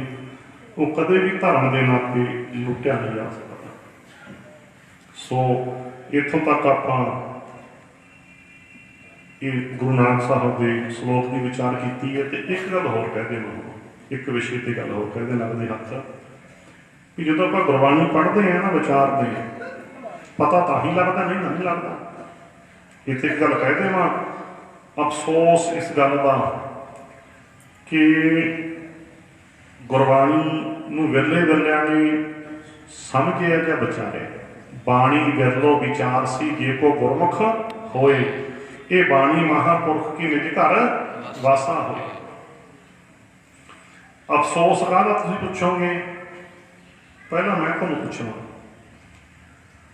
ਵੀ ਪੂਰੀ ਦੁਨੀਆ ਦੇ ਵਿੱਚ ਇੱਕੋ ਹੀ ਸਿੱਖ ਕੌਮ ਹੈ ਜਿਹੜੀ ਗਿਆਨ ਨੂੰ ਗੁਰੂ ਮੰਨਦੀ ਹੈ ਨਾ। ਇਹ ਕੀ ਫਿਰ ਅਸੀਂ ਗਿਆਨਵਾਨ ਹਾਂ? ਬੋਲੋ ਹੁਣ ਦੱਸੋ। ਸਾਡੇ ਬਹੁਤੇ ਸਿੱਖ ਪੂਰੀ ਦੁਨੀਆ ਵਿੱਚ ਸਾਰਿਆਂ ਤੋਂ ਵੱਧ ਗਿਆਨਵਾਨ ਹੋਣਾ ਚਾਹੀਦਾ ਸੀ ਕਿ ਬੋਲੋ ਕਿਉਂ? ਕਿਉਂਕਿ ਸਿੱਖ ਦਾ ਗੁਰੂ ਗਿਆਨ ਹੈ, ਠੀਕ ਹੈ ਨਾ, ਗੁਰੂ ਗ੍ਰੰਥ ਸਾਹਿਬ ਜੀ। ਸੋ ਪਰ ਅਫਸੋਸ ਗਿਆਨ ਨੂੰ ਗੁਰੂ ਮੰਨਣ ਵਾਲੀ ਕੌਮ ਅਗਿਆਨੀ ਤੁਰੀ ਫਿਰਦੀ ਹੈ। ਇਹ ਕੀ ਭਾਣਾ ਵਰਤਿਆ? ਇਹ ਕੀ ਭਾਣਾ ਵਰਤਿਆ? ਵਿਚਾਰੋ ਤੁਸੀਂ ਕੀ ਹੋਇਆ ਹੈ। ਸ਼ਬਦ ਨੂੰ ਨਮਸਕਾਰ ਕਰਨ ਵਾਲੀ ਕੌਮ, ਸ਼ਬਦ ਗੁਰੂ ਸੁਰਤ ਤੋਂ ਨਾ ਚੇਲਾ, ਸ਼ਬਦ ਨੂੰ ਗਿਆਨ ਨੂੰ ਗੁਰੂ ਮੰਨਣ ਵਾਲੀ ਕੌਮ ਅਗਿਆਨੀ ਤੁਰੀ ਫਿਰਦੀ ਹੈ। ਕੀ ਵਰਤ ਗਿਆ ਭਾਣਾ? ਬੁੱਝੋ ਨਾ ਭਲਾ ਕੀ ਭਾਣਾ ਵਰਤਿਆ ਲੱਗਦਾ। ਨਹੀਂ ਧਿਆਨ ਚਾਹੁੰਦਾ ਮੈਂ ਕਰਾ ਦੇਵਾਂ, ਗੁੱਸਾ ਨਾ ਕਰਿਓ। ਭਾਣਾ ਕੀ ਵਰਤਣਾ ਸੀ? ਗਿਆਨ ਨੂੰ ਸੁਣਨਾ ਸੀ, ਸਮਝਣਾ ਸੀ, ਗਿਆਨ ਨੂੰ ਪੂਜਣ ਲੱਗ ਗਏ। ਬੋਲੋ ਸਤਿਨਾਮ। ਇੱਥੋਂ ਕੋਈ ਬੜਾ ਇਹਨੂੰ ਸਮਝ ਚ ਨਹੀਂ ਪੈਂਦੀ। ਗੁਰੂ ਗ੍ਰੰਥ ਸਾਹਿਬ ਜੀ ਨੂੰ ਮੂਰਤੀਆਂ ਦੀ ਤਰ੍ਹਾਂ ਪੂਜਣਾ ਨਹੀਂ। ਮੈਂ ਗਲਤ ਤਾਂ ਨਹੀਂ ਕੀ ਦੱਸਦੇ ਮੈਨੂੰ? ਬੋਲੋ, ਗਲਤ ਤਾਂ ਨਹੀਂ ਕਿਹਾ? ਗੁਰੂ ਗ੍ਰੰਥ ਸਾਹਿਬ ਨੂੰ ਮੂਰਤੀਆਂ ਦੀ ਤਰ੍ਹਾਂ ਪੂਜਣਾ ਨਹੀਂ, ਗੁਰੂ ਗ੍ਰੰਥ ਸਾਹਿਬ ਜੀ ਨੂੰ ਮੰਨਣਾ ਹੈ। ਸਟੇਟਮੈਂਟ ਮੇਰੀ ਗਲਤ ਤਾਂ ਨਹੀਂ? ਚੱਲ ਬਾਅਦ ਚ ਦੱਸੋ ਮੈਨੂੰ ਕੋਈ ਲੱਗਿਆ ਤਾਂ ਦੁਬਾਰਾ ਸੁਣਨ ਦੀ ਕੋਸ਼ਿਸ਼ ਕਰਿਓ। ਗੁਰੂ ਗ੍ਰੰਥ ਸਾਹਿਬ ਜੀ ਨੂੰ ਮੂਰਤੀਆਂ ਦੀ ਤਰ੍ਹਾਂ, ਜੇ ਸਹਿਮਤੀ ਤਾਂ ਕਹਿ ਦਿਓ, ਭੈਣਾਂ ਵੀ ਕਹਿ ਦਿਓ। ਗੁਰੂ ਗ੍ਰੰਥ ਸਾਹਿਬ ਨੂੰ ਮੂਰਤੀਆਂ ਦੀ ਤਰ੍ਹਾਂ ਪੂਜਣਾ ਨਹੀਂ, ਗੁਰੂ ਗ੍ਰੰਥ ਸਾਹਿਬ ਜੀ ਨੂੰ ਮੰਨਣਾ ਹੈ। ਮੰਨਣਾ ਭਾਵ ਸ਼ਬਦ ਨੂੰ ਸੁਣ ਕੇ ਸਮਝ ਕੇ ਮੰਨਣਾ ਸੁਣਨਾ ਤੇ ਸਮਝਣ ਤੋਂ ਬਾਅਦ ਹੀ ਹੁੰਦਾ ਨਾ। ਇਹ ਹੁਣੇ ਕੀਤਾ ਨਹੀਂ, ਧੂਫਾਂ ਦੇ ਲਈਆਂ, ਸਮਝ ਗਏ ਨਾ, ਜੋਤਾਂ ਲਾ ਲਈਆਂ, ਡੇਰੇਦਾਰਾਂ ਨੇ ਮੂਹਰੇ ਥਾਲੀਆਂ ਘੁਮਾ ਲਈਆਂ, ਆਰਤੀ ਤਾਰਦੇ, ਕਿਤੇ ਭੋਗ ਲਾਉਣ ਦੇ ਢਾਉਂਦਾ ਚਲੇ, ਸੈਂਟ ਛਿੜਕ ਲਏ, ਬਸ ਇਹੀ ਕੁਛ ਚੱਲਿਆ ਨਾ। ਨਾਸਾਂ ਨੂੰ ਝਾੜਿਆ ਧੂਫਾਂ ਦਾ ਧੂੰਆਂ, ਕੰਧਾਂ ਠੰਡੀਆਂ ਕਰ ਲਈਆਂ ਉਹ ਜੋ ਘਿਓ ਫੂਕ ਕੇ। ਇਹੀ ਹੋਇਆ ਨਾ, ਬਸ ਆਹ ਕੁਛ ਹੋਇਆ। ਕਮਾਲ ਹੋ ਗਈ। ਜੋ ਗੁਰਬਾਣੀ ਵਿੱਚ ਉਪਦੇਸ਼ ਹੈ ਇਹਨੂੰ ਸਮਝ ਕੇ ਮੰਨਣਾ ਸੀ, ਵੱਡੀ ਗੱਲ ਇਹ ਸੀ, ਮੰਨਣਾ ਸੀ। ਪਰ ਅਸੀਂ ਮੰਨਿਆ ਕੋਈ ਨਹੀਂ। ਜਾਂ ਇਹ ਗੱਲ ਵੀ ਬਹੁਤ ਵਾਰ ਕਹੀ ਹੈ, ਫਿਰ ਦੁਹਰਾ ਦੇਵਾਂ, ਗੁਰੂ ਗ੍ਰੰਥ ਸਾਹਿਬ ਨੂੰ ਰੁਮਾਲੇ ਚੜ੍ਹਾਏ ਹੈ। ਅਕਲ ਕਿਉਂ ਨਹੀਂ ਆਏ? ਕਿਉਂਕਿ ਰੁਮਾਲਾ ਚੁੱਕ ਕੇ ਪੜ੍ਹਿਆ ਨਹੀਂ। ਉਹ ਰੁਮਾਲੇ ਚੜਾਉਣ ਵਾਲਿਓ ਕਦੇ ਚੁੱਕ ਕੇ ਪੜ੍ਹ ਵੀ ਲਿਆ ਕਰੋ। ਰੁਮਾਲੇ ਚੜਾ ਕੇ ਅਕਲ ਨਹੀਂ ਆਉਣੀ, ਰੁਮਾਲਾ ਚੁੱਕ ਕੇ ਪੜ੍ਹਾਂਗੇ ਅਕਲ ਤਾਂ ਹੀ ਆਊਗੀ। ਬੋਲੋ ਸਤਿਨਾਮ। ਇਹਨਾਂ ਗੱਲਾਂ ਤੇ ਸਾਡੇ ਨਾਲ ਕੁਝ ਗੁੱਸੇ ਹੋ ਜਾਂਦੇ, ਮੈਂ ਗਲਤ ਗੱਲ ਕੀਤੀ ਹੈ ਕੋਈ? ਠੀਕ ਹੀ ਹੈ ਫਿਰ, ਪਰ ਥੋੜਾ ਚੁੱਭਦੀਆਂ ਕੁਝ ਕੁ ਨੂੰ। ਜਾਂ ਤੁਸੀਂ ਦੱਸ ਦਿਓ ਵੀ ਰੁਮਾਲੇ ਚੜਾ ਕੇ ਅਕਲ ਆ ਜੀ, ਰੁਮਾਲੇ ਚੜਾ ਕੇ, ਹਾਂ ਠੀਕ ਹੈ, ਕੁਝ ਰੁਮਾਲਾਂ ਦੀ ਲੋੜ ਹੈ, ਉਹ ਲੋੜ ਮੁਤਾਬਕ ਠੀਕ ਹੈ। ਪਰ ਜਿਵੇਂ ਦੇ ਰੁਮਾਲੇ ਤੇ ਰੁਮਾਲਾਂ ਦੇ ਐਕਸੈਸ ਦੀ ਗੱਲ ਕਰਦੇ, ਮੈਂ ਸਮਝ ਕੇ ਨਾ ਵਾਧੂ ਰੁਮਾਲੇ ਚੁੱਕੀ ਫਿਰਦਾ ਹੋਵੇ ਕਿ ਰੁਮਾਲੇ ਇਕੱਠੇ ਹੋ ਗਏ, ਕਮਰਾ ਭਰ ਗਿਆ, ਹੁਣ ਕੀ ਕਰੀਏ? ਹੁਣ ਕੰਟਰ ਭਰ ਕੇ ਕਿਸੇ ਨਹਿਰ ਦੇ ਕੰਢੇ ਤੇ। ਬੋਲੋ ਉਹ ਕਿਹੜੀ ਅਕਲ ਹੈ ਇਹ? ਹਜ਼ਾਰ 2,000 ਦੇ ਰੁਮਾਲੇ ਚੜਾ ਕੇ ਅਕਲ ਭੇਟ ਕਰਦੇ ਫਿਰਦੇ। ਬੋਲੋ ਸਤਿਨਾਮ। ਅਰਬਾਂ ਦੇ, ਜੇ ਸਾਰੀ ਦੁਨੀਆ ਜੋੜਨੇ ਹੋਣ ਸਰ, ਅਰਬਾਂ ਖਰਬਾਂ ਵੀ ਕਹਿ ਸਕਦੇ ਹਾਂ। ਮੈਂ ਕਹਿੰਦਾ ਇਕੱਲੇ ਜੇ ਰੁਮਾਲੇ ਫੂਕਣੇ ਬੰਦ ਕਰ ਦੇਈਏ, ਯੂਨੀਵਰਸਿਟੀਆਂ ਖੁੱਲ੍ਹ ਸਕਦੀਆਂ ਭਾਈ, ਲੋੜ ਮੁਤਾਬਕ। ਲੋੜੀਂਦਾ ਇਹ ਕਿਹੜੀ ਅਕਲ ਹੈ ਕਿ ਗੁਰੂ ਗ੍ਰੰਥ ਸਾਹਿਬ ਦੇ ਉੱਤੇ ਰੁਮਾਲੇ ਚੜਾ ਕੇ ਅਕਲ ਭੇਟ ਕਰੀ ਜਾਓ? पर करिए कि हम जो कोई अकल की गल करे तो तुहानूं पता विरोध होता है। ये किहड़ी अकल है दसो मैनूं, की अकल है? हाँ ठीक है, ਸਰੂਪ ਲਈ कुछ ਲੋੜੀਦਾ, जिवें चंदोए चाहिए कुछ ठीक है, कुछ चंदोए होण, कुछ रमाले होण, कुछ जिवें चौर की लोड़ है, कुछ इदा भाव कुछ तो है मानते हैं, पर यह थोड़ा दे रमाले ते रमाला, दे रमाले ते रमाला भी बाबा तू ढोली है भी गल तेरी फिट नहीं आती सानू, असीं बस प्रगट होने नहीं देना। बस दसो की अकल आऊँ सानू? ज्ञान में गुरु मनने वाली कौम का हाल की है? रमाले चढ़ा रमाले चढ़ा चढ़ा के अकल आऊँगी ना आई है ना आई, जेडे समझ के गल्लां वो आ गई, पढ़न ला के देख के रमाला चुक के पढ़ते हैं की कहते गुरु महाराज, सर्व साचा एक है दूजा नहीं कोई। लै गुरु के एक वचन ने सारे देवी देवते बाबे पीरों का भोग पाता। लै भाई आप तो मुड़ के जाते नहीं किते, इक्को ही लैन पढ़ी है, धक्के खान तो बचा हो गया, बोलो सतनाम दसी एक गल तो इन्ना ज्ञान मिल गया, और सा गुरु का ज्ञान को पंक्ति तार गई, सर्व साचा एक है दूजा नहीं चुप जी। सारे देवी देवते बाबे पीरों का भोग तो पाई भी गया, मैं इन्ना की पढ़िया, इन्ना की पढ़िया ना, इनू कहते हैं गुरु का वचन। शब्द की ताकत पता की होती है? शब्द की ताकत शब्द विचला ज्ञान होंदा है, ज्ञान होंदा शब्द विचला। जे शब्द विचले ज्ञान को समझ के जीवन च लागू कर लिया जाए, कह लो जे शब्द विचले ज्ञान को मन लिया जाए तो नतीजे महान निकलते हैं। और इदा नहीं होता भी कोई शब्द कोई जादू टूने की तरह, जो कि इदा होंदा कुछ नहीं। ਹੁਣ ਲੱਗਾ ਪਤਾ शब्द विचली ताकत नहीं होंगी, कहते शब्द की ताकत होंदे लगो मुनकर कौन है? शब्द की ताकत तो मुनकर कोई नहीं, और ताकत की होंदी है? शब्द विचला ज्ञान। जे शब्द विचले ज्ञान को समझ के जीवन विच लागू कर लिया जाए तो नतीजे हैरानीजनक निकलते हैं, महान निकलते हैं, कह लो कोई शक नहीं ये भी तो कोई दो राय नहीं। पर जो अपना तो तुसी भी कोशिश करा करो, गाहां दी गाहां ना गल्लां कराया करो, कल साढ़े ना जो लवा 2000 तुसी भी कहा करो।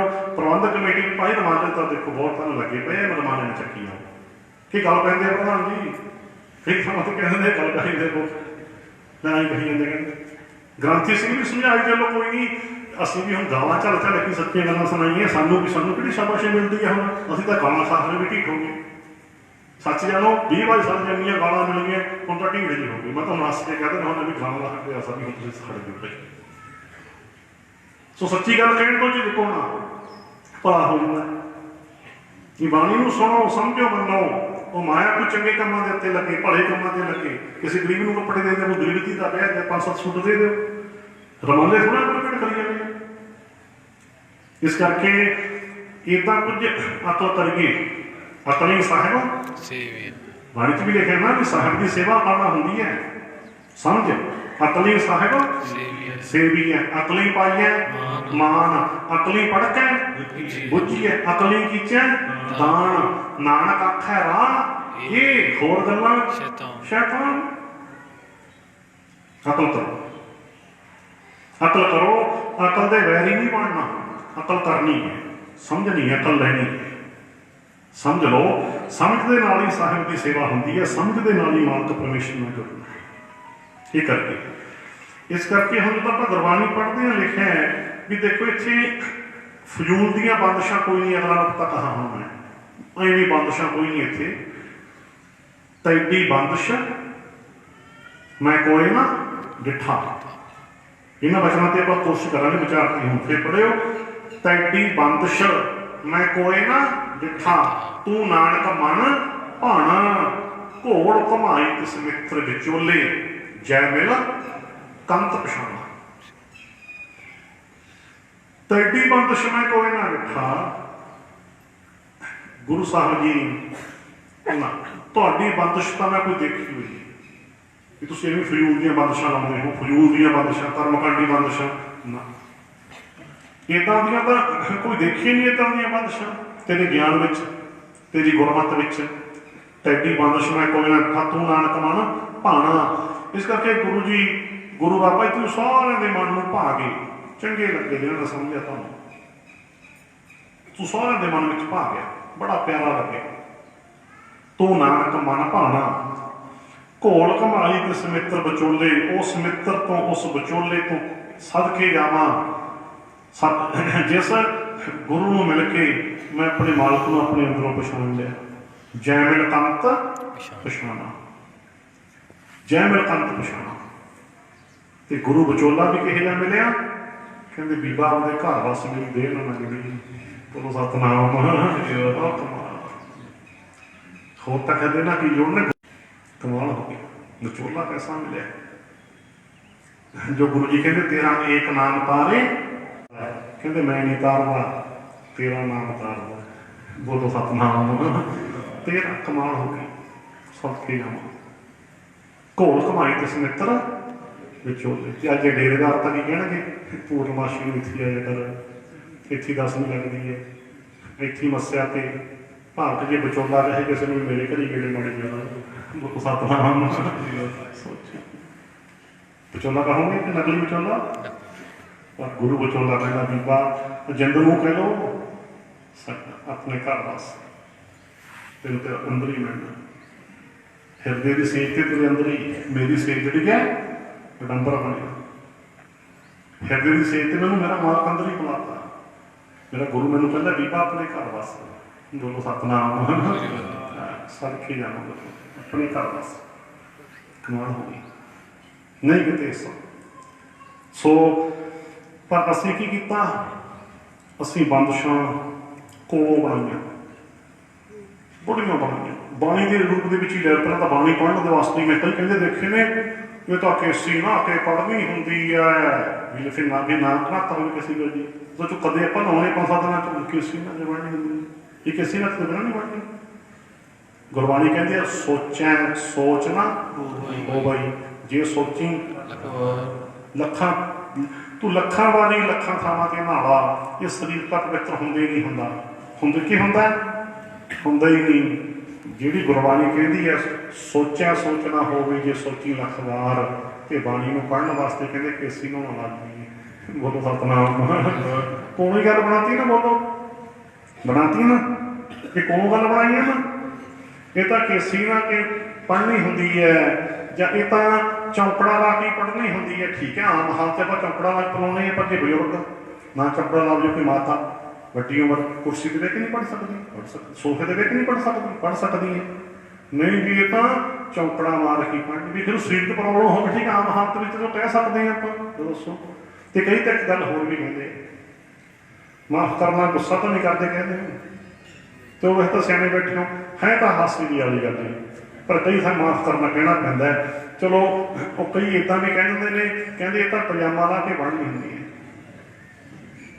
ਦੇਖ ਲਓ ਸੱਚਿਆਂ ਨੂੰ ਤੁਸੀਂ ਦੇਖਿਆ ਨਾ ਕਿ ਡੇਰਿਆਂ ਦੇ ਵਿੱਚ ਕਹਿੰਦੇ ਹਾਂਜੀ ਹਜ਼ੂਰ ਸਾਹਿਬ ਤਾਂ ਬਣਾਈ ਦਿੱਤਾ ਪਤਾ ਨਹੀਂ ਇੱਕ ਖਾਸ ਥਾਂ ਜਿੱਥੇ ਕਿ ਕਹਿੰਦੇ ਮਤਲਬ ਪਜਾਮਾ ਲਾ ਕੇ ਮੱਥਾ ਟੇਕਿਆ ਜਾਂਦਾ। ਨਹੀਂ ਜਾਣ ਸਕਦੇ ਤੁਸੀਂ ਕਹਿੰਦੇ। ਹਾਂਜੀ ਕਮਾਲ। ਇਹ ਬੰਦਸ਼ਾਂ ਕਿੱਥੇ ਸੀਗੀਆਂ? ਇਹ ਗੁਰੂ ਨੇ ਲਾਈਆਂ ਬੰਦਸ਼ਾਂ? ਤੁਸੀਂ ਦੱਸੋ ਮੈਨੂੰ, ਗੁਰੂ ਨੇ ਤਾਂ ਲਾਈਆਂ? ਫਿਰ ਜਾਂ ਫਿਰ ਇੱਕ ਦੋ ਗੱਲਾਂ ਹੋਰ ਲੈ ਲਓ ਬੰਦਸ਼ਾਂ ਤੇ ਗੱਲ। ਜੈਮਟੀ ਤਾਂ ਕਹਿੰਦੇ ਦੇਖੇ ਨੇ ਵੀ ਗੁਰੂ ਦੀ ਹਵੇਲੀ ਵਿੱਚ ਪੈਂਟ ਵਾਲਾ ਨਹੀਂ ਬੈਠ ਸਕਦਾ, ਬੈਲਟ ਲੱਗੀ ਵਾਲਾ ਨਹੀਂ ਬੈਠ ਸਕਦਾ। ਕਹਿੰਦੇ ਬੈਲਟ ਹਨਾ ਕਿਹਨੇ ਲਾਈ ਬੰਦਸ਼? ਗੁਰੂ ਨੇ ਨਾ।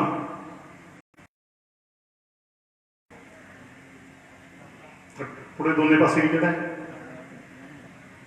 ਖੱਲ ਤੇ ਚੌਰ ਵਾਲ ਹੁੰਦੇ ਪਹਿਲਾਂ, ਆਰਟੀਫਿਸ਼ਲ ਹੋਣ ਲੱਗੇ ਹੁਣ। ਪਹਿਲਾਂ ਬਹੁਤ ਜਾਨਵਰਾਂ ਦੇ ਵਾਲ ਹੁੰਦੇ ਨਾ।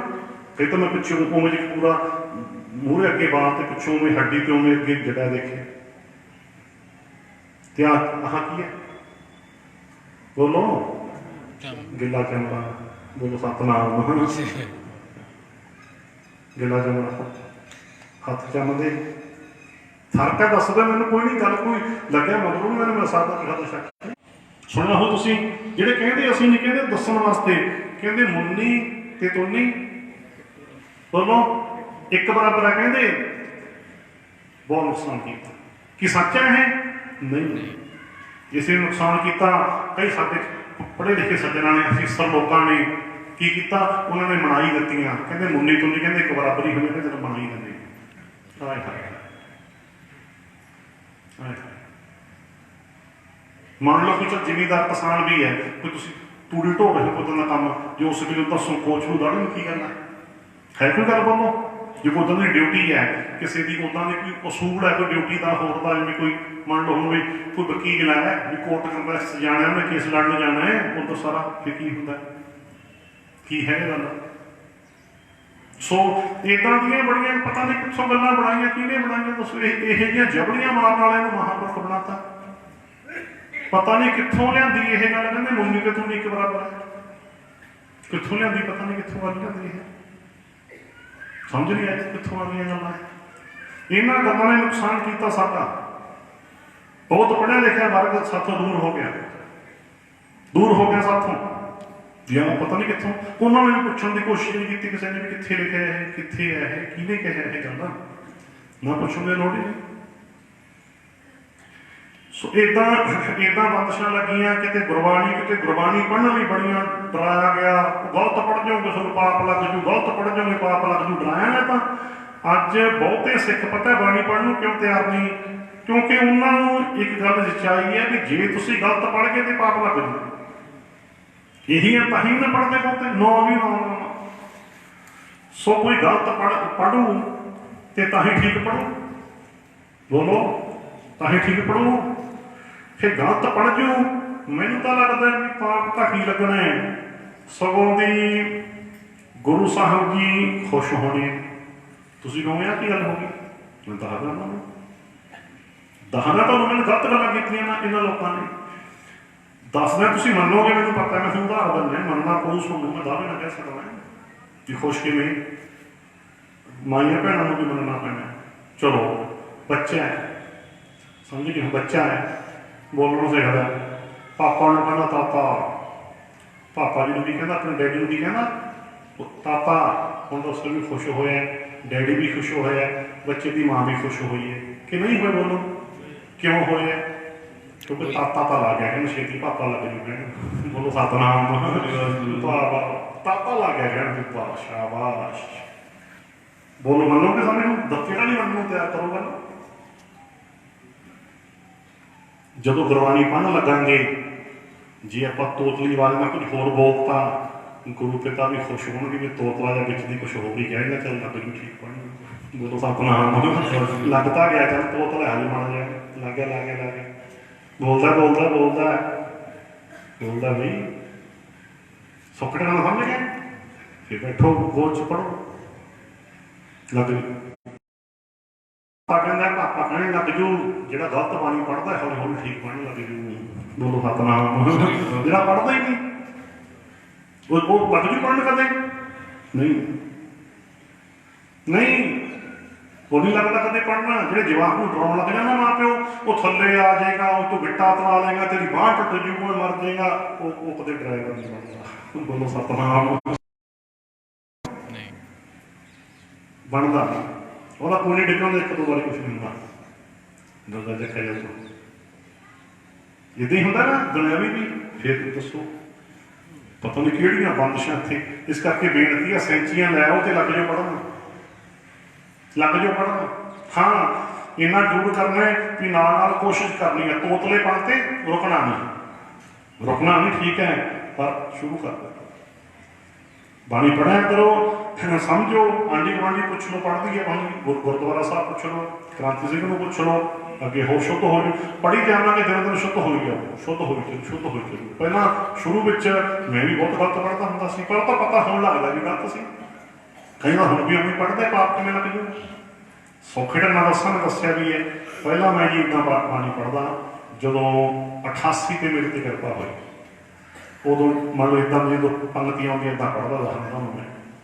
ਸੱਜਣ ਸੱਚਾ ਪਾਤਸ਼ਾਹੋ, ਸਿਰ ਸ਼ਾਹਾਂ ਦਾ ਸ਼ਾਹੋ, ਜਿਸ ਪਾਸ ਬੈਠਿਆ ਸੋਹੀਐ, ਸਭਨਾ ਦਾ ਬੇਸਾਹੋ।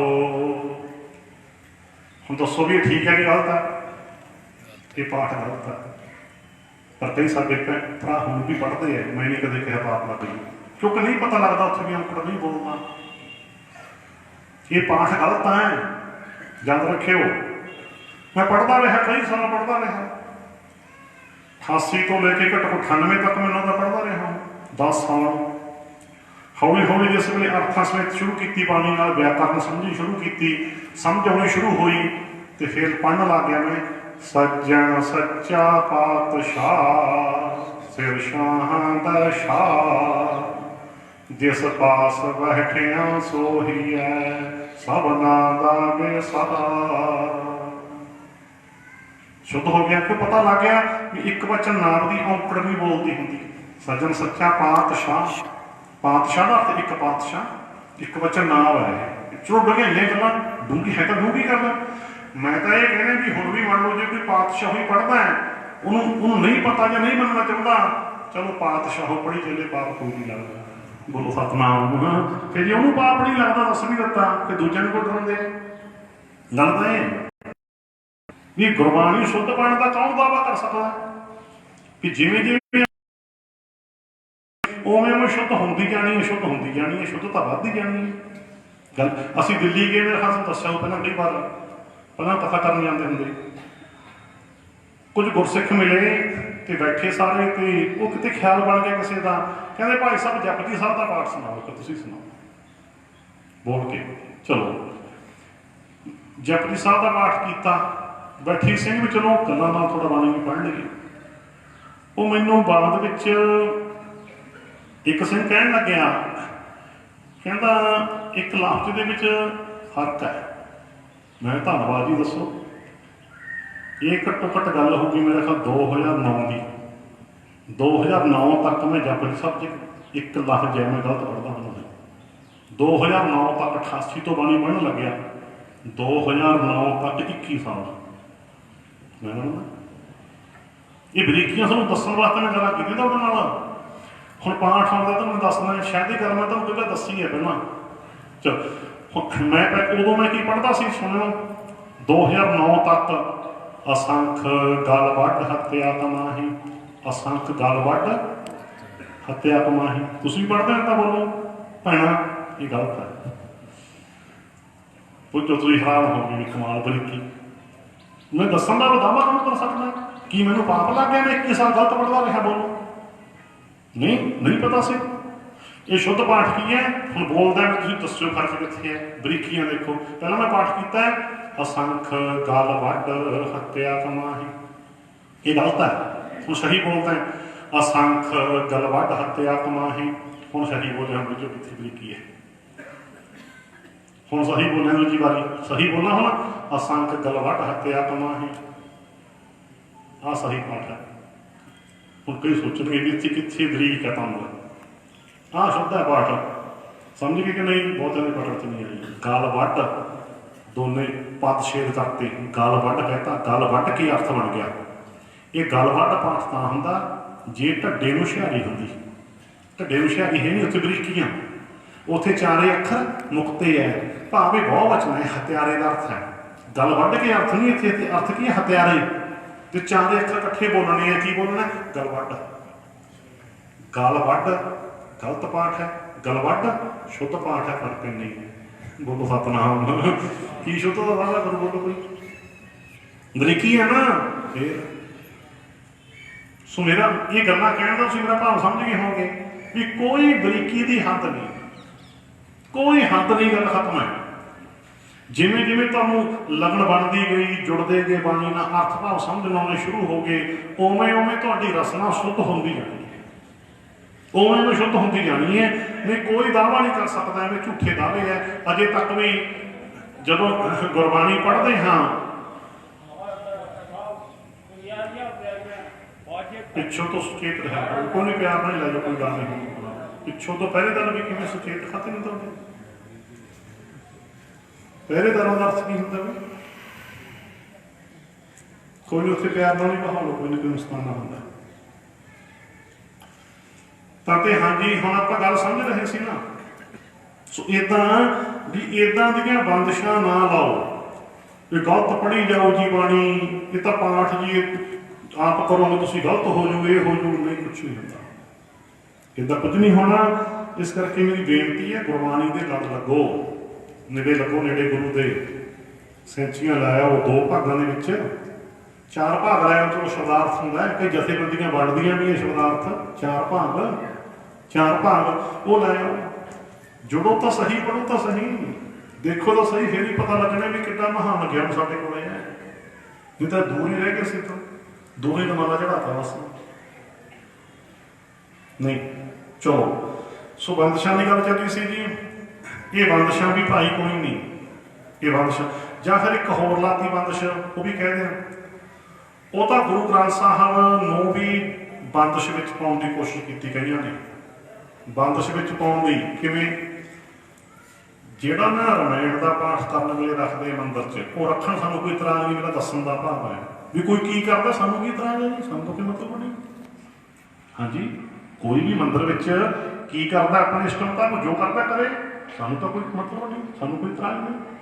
ਸੋ ਉਹ ਗੱਲ ਸਮਝਾਉਣ ਵਾਸਤੇ ਵਿਸ਼ਾ ਹੈ ਵੀ ਉਹ ਆਸੇ ਪਾਸੇ ਜਿਵੇਂ ਮਿੱਟੀ ਪਾ ਲਈ, ਜੌਂ ਪਾ ਲਏ, ਉੱਤੇ ਪਾਣੀ ਦਾ ਘੜਾ ਭਰ ਕੇ ਰੱਖਤਾ, ਲਾਲ ਕੱਪੜੇ ਲਪੇਟ ਕੇ ਨਾਲੇ ਰੱਖਤਾ, ਲਗਾਤਾਰ ਮਨ ਦੇ ਕੋਲਾਂ ਤੇ ਹਵਨ ਦੀ ਤਰ੍ਹਾਂ ਧੂਫ ਪਾਉਣੀ, ਵੀ ਬੁਝਣ ਨਹੀਂ ਦੇਣੀ, ਪੂਰੀ ਜੋਗੀ ਬੁਝਣ ਆ ਜਾਵੇ, ਹਵਨ ਦੀ ਲਗਾਤਾਰ ਜੋਤਾਂ ਜਗਾਉਣੀਆਂ, ਲਗਾਤਾਰ ਬੁਝਣ ਨਹੀਂ ਦੇਣੀ, ਸਰ ਇੱਦਾਂ ਕਰਦੇ ਹੈ। ਇਹ ਸਾਰਾ ਨਿੱਕ ਸੁੱਕ ਚੱਕ ਕੇ ਮੰਦਰ ਵਿੱਚੋਂ ਇਤਰਾਜ਼ ਕੀ ਹੈ ਸੁਣਿਓ, ਸਾਡਿਆਂ ਨੇ ਗੁਰੂ ਗ੍ਰੰਥ ਸਾਹਿਬ ਦੇ ਚਾਰ ਛਪੇਰੇ ਰੱਖਤਾ, ਕਹਿੰਦੇ ਲਓ ਜੀ ਪਾਣੀ ਦਾ ਫਲ ਹੀ ਨਹੀਂ ਮਿਲਦਾ, ਬੋਲੋ ਸਤਿਨਾਮ, ਕਮਾਲ ਹੋ ਗਿਆ। ਗੁਰਬਾਣੀ ਵੀ ਬੰਦਸ਼ 'ਚ ਕਹਿੰਦੇ ਦੇਸੀ ਘਿਓ ਨਾ ਫੂਕਿਆ, ਜੇ ਧੂਫਾਂ ਦਾ ਧੂੰਆਂ ਨਾ ਸਾਨੂੰ ਨਾ ਚੜਾਇਆ, ਜਾਂ ਜੌਂ ਜੂੰ ਜੇ ਨਾ ਪਾਏ, ਆ ਸਾਰਾ ਨਾਰੀਅਲ ਜੋ ਸਾਰਾ ਕੁਛ ਇਹ ਤੋਂ ਬਿਨਾਂ ਤਾਂ ਢੰਗ ਫਲ ਹੀ ਨਹੀਂ ਮਿਲਦਾ। ਦੱਸੋ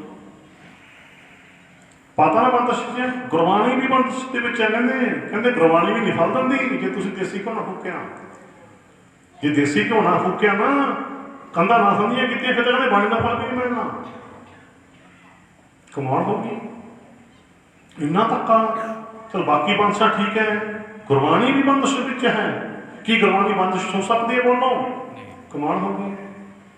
ਜੇ ਤਾਂ ਗੁਰੂ ਨੂੰ ਬੰਦਸ਼ ਪਾਉਣ ਦੀ ਕੋਸ਼ਿਸ਼ ਕੀਤੀ ਹੈ, ਪਤਾ ਨਹੀਂ ਕਿੱਥੋਂ ਜਾਂਦੀਆਂ ਗੱਲਾਂ, ਤੇ ਗੱਲਾਂ ਫਿਰ ਬੜੀਆਂ ਬਣਾਈਆਂ। ਇੱਕ ਹੋਰ ਗੱਲ ਕਹਾਂ, ਆ ਗਈ ਗੱਲ, ਤੁਸੀਂ ਦੱਸੋਗੇ ਵੀ ਗੁਰਬਾਣੀ ਸੁਣ ਕੇ ਸਾਡੇ ਸੁਰਤ ਸੋਚ ਸਮਝ 'ਚ ਵਸੇ, ਠੀਕ ਹੈ ਨਾ, ਜਿਹਨੂੰ ਠੇਠ ਪੰਜਾਬੀ ਕਹਿ ਲਓ, ਵੀ ਗੁਰਬਾਣੀ ਧਿਆਨ ਨਾਲ ਕੇ ਸੁਣੀਏ ਤੇ ਸਾਡੇ ਖੋਪੜੇ 'ਚ ਵਸ ਜੇ। ਸੌਖੇ ਢੰਗ ਨਾਲ ਸਮਝ ਕੇ ਨਾ, ਖੋਪੜੇ 'ਚ ਆਪਾਂ ਵੀ ਕਹਿੰਦੇ ਨੇ ਖੋਪੜੇ 'ਚ ਵਸਾਵਾ, ਕੋਈ ਗੱਲ ਖੋਪੜੇ 'ਚ ਬਹਾਣਾ, ਖੋਪੜਾ ਭਾਵ ਸਮਝ ਕੇ ਖੋਪੜੇ ਦਾ, ਖੋਪੜੇ ਦੇ ਵਿੱਚ ਹੀ ਆ ਸੁਰਤ ਸੋਚ ਸਮਝ ਗਏ ਨਾ।